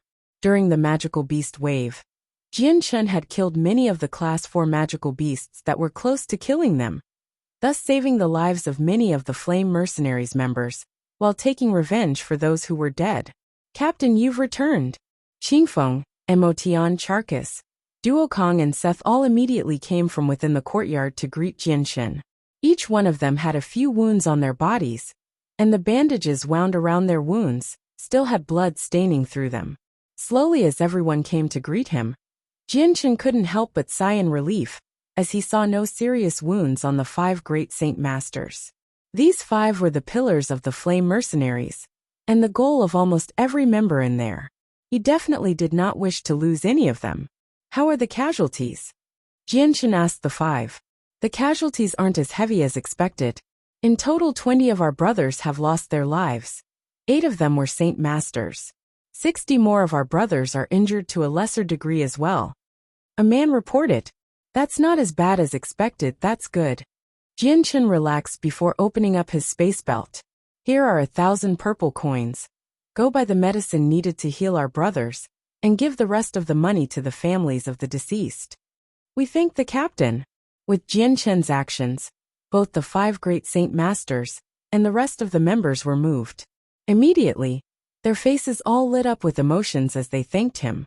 Within the mercenaries, while there were many people that were orphans, there were just as many of them with elderly parents or a wife and children. Many of them had risked their lives on the Tianyuan continent in order to improve themselves and make a living to support their families. They were the backbone of their families and the only source of income. With one's death, that meant their family would have no way of making a living and be forced to live an arduous life. Jianchen's actions caused everyone there to be moved emotionally. With this, many of the mercenaries decided for good that they would follow Jianchen in the future. It could be said that this action of Jianchen had purchased everyone's affection. 2 days later, Yin Li and 2 guards arrived at the Kai clan before walking into the small courtyard where Jianchen was. Brother Jianchen. After preparing for the past 2 days, the monster cores from the magical beast wave have all been gathered. In accordance to your contributions, the items in this space belt are for you. With that, Yin Li handed a space belt to Jianchen.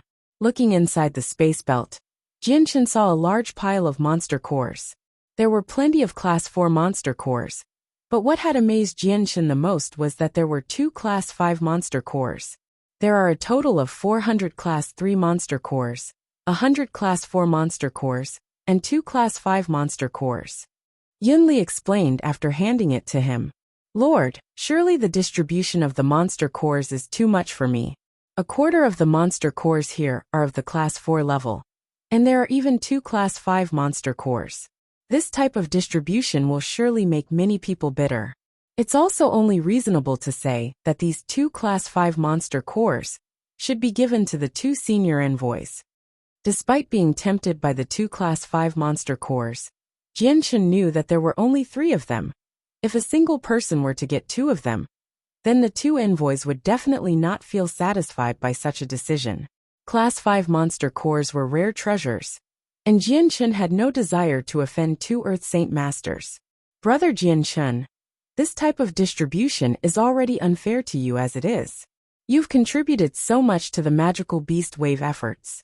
Even if you were to collect half of the total Class 4 monster cores, no one would complain because aside from the Class 4 magical beasts killed by the magical crystal cannons, the rest of them had been entirely killed by Brother Jianchen. Because of your actions in dealing with them, many of our brothers were saved. And for the Class 5 monster cores, this was what the senior envoys had both wanted. Yin Li explained. Haha, Brother Jianchen, these monster cores belong to you. So don't try to get out of it, and just accept them. As soon as his laugh ended, the two white-robed Katata and Katafii swiftly entered, with Katata speaking out kindly. In the time span of the past 2 days, Katata and Katafii had quickly healed thanks to the Radiant Saint Master and their own healing ability. Brother Jinshin, even though you have 2 Class 5 monster cores, we feel that this is still too little. After all 3 of the Class 5 magical beasts were killed by your hand. If it were not for you, then the both of us would not have been able to kill any of the Class 5 magical beasts, and would only have been able to run away. Even with just 1 Class 5 monster core, that is by itself a tremendous profit already. Katata spoke with a gentle laugh and a kind smile. Then if senior envoys both agreed to this, then I will accept it. Jinshin smiled. Even Jinshin wanted the Class 5 monster cores, because of their overwhelming superiority over Class 4 monster cores.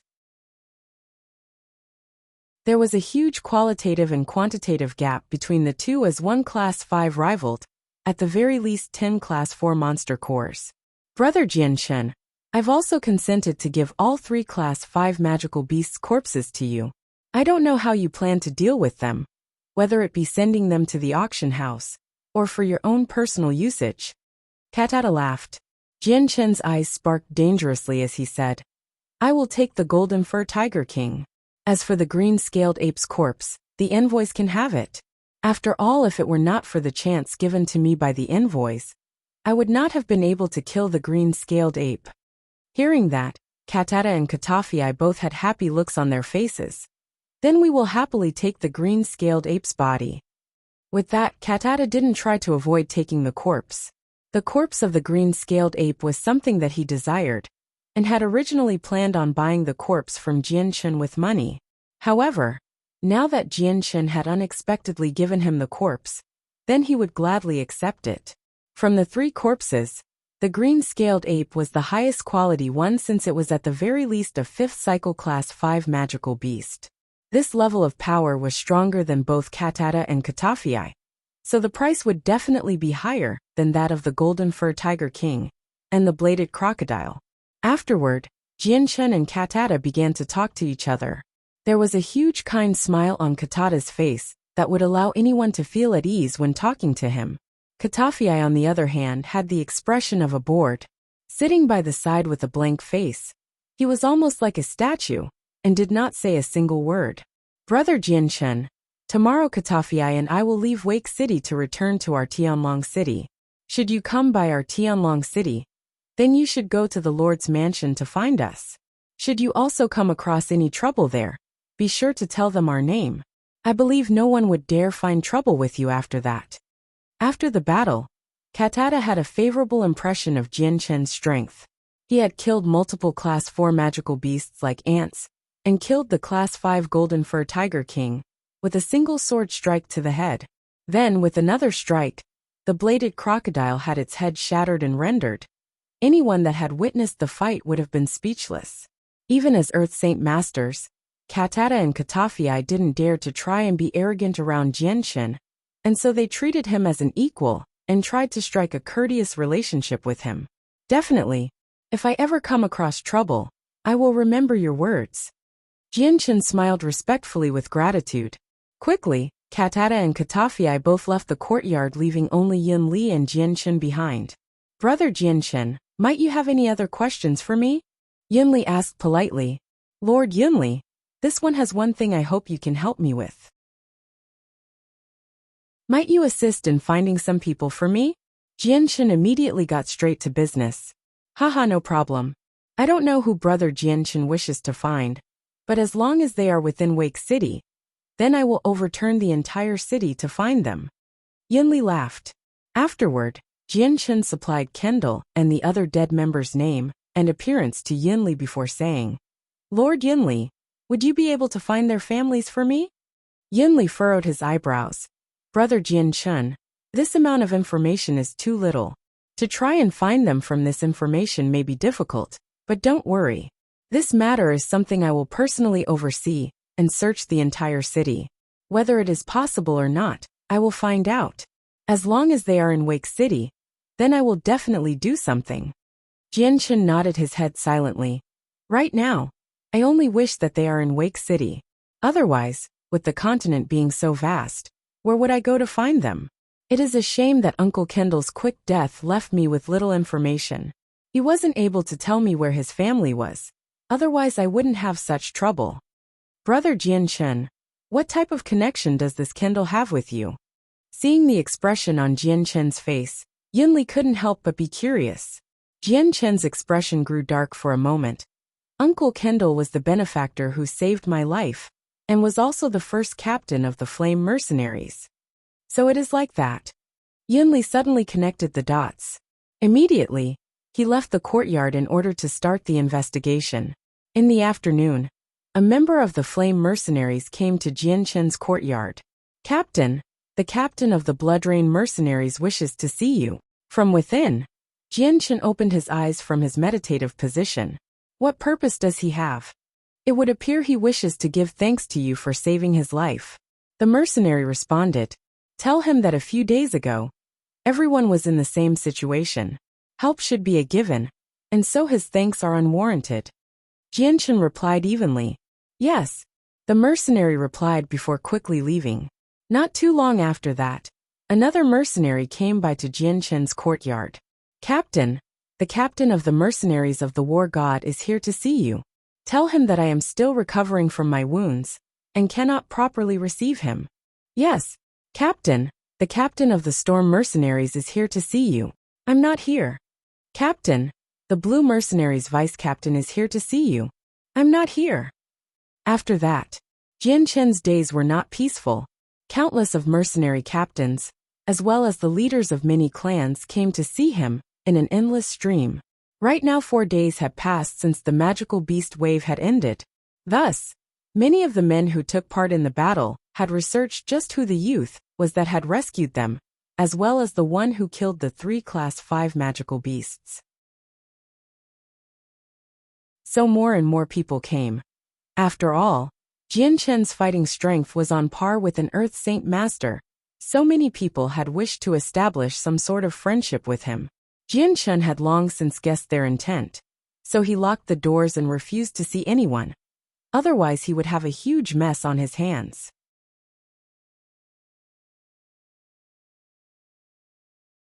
Chapter 251. A storm approaches. The stream of people continued on for 3 days, before slowly weakening in number. By now, Jianchen's name had once more made its rounds around Wake City. Now that he was residing within the Kai clan, they had quickly replaced the Tianxiong clan as the #1 clan in Wake City. After all, they had a person with the strength of an Earth Saint Master, who had command over a few great Saint Masters. Without a doubt this person was the patron saint of the Kai clan. And within Wake City, he was in existence without parallel. No one that would dare offend him. At the same time, after Yunli had arranged some things, every single street and alleyway was filled with announcements regarding news about Kendall that rewarded information, with a prize reward that left everyone speechless.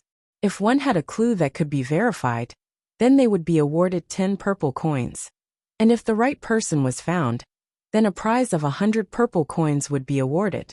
A single gold coin was already enough to feed a family of 3 for a month's worth of time. A purple coin was equal to 100 gold coins. And if a single verified hint could be offered for 10 purple coins, then many of the residents and mercenaries of Wake City would definitely be tempted. Immediately, the entire Wake City went into an uproar because of this prize reward. 10 purple coins was an extravagant sum to many of the ordinary families and weaker mercenaries.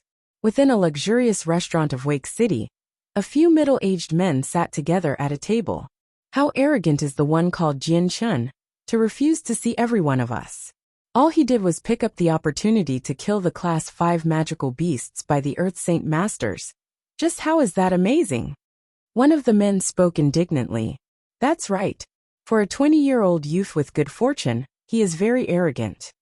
Another man spoke out with disdain in his voice. After hearing the 2 men talk, another purple-robed man spoke out softly. Forget it. If a youth that young has a strength on a level like ours, then he has the right to be arrogant.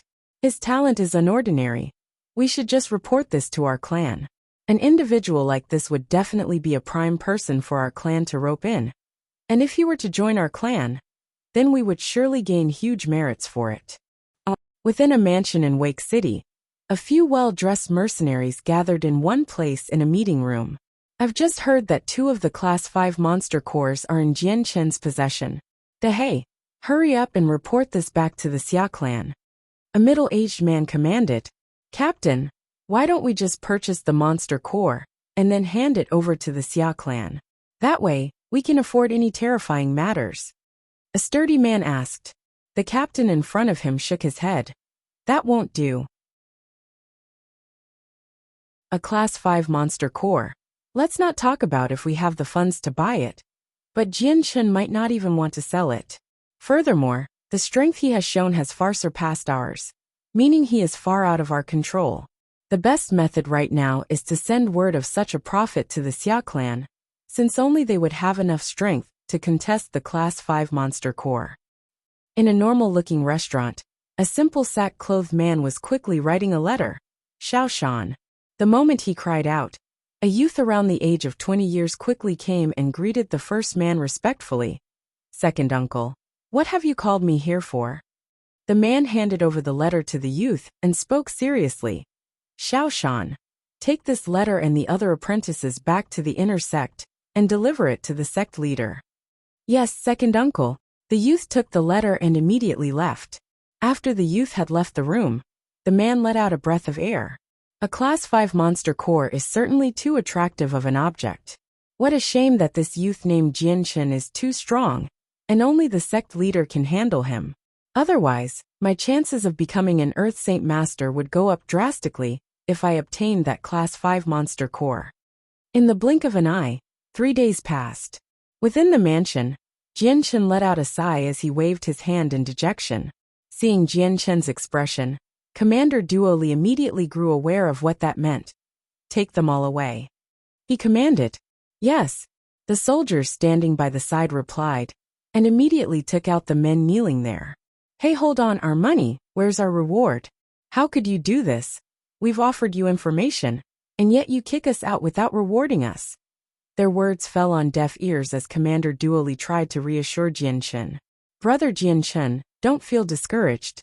The people you wish to find are undoubtedly in Wake City still. Stay determined. I'd hope so.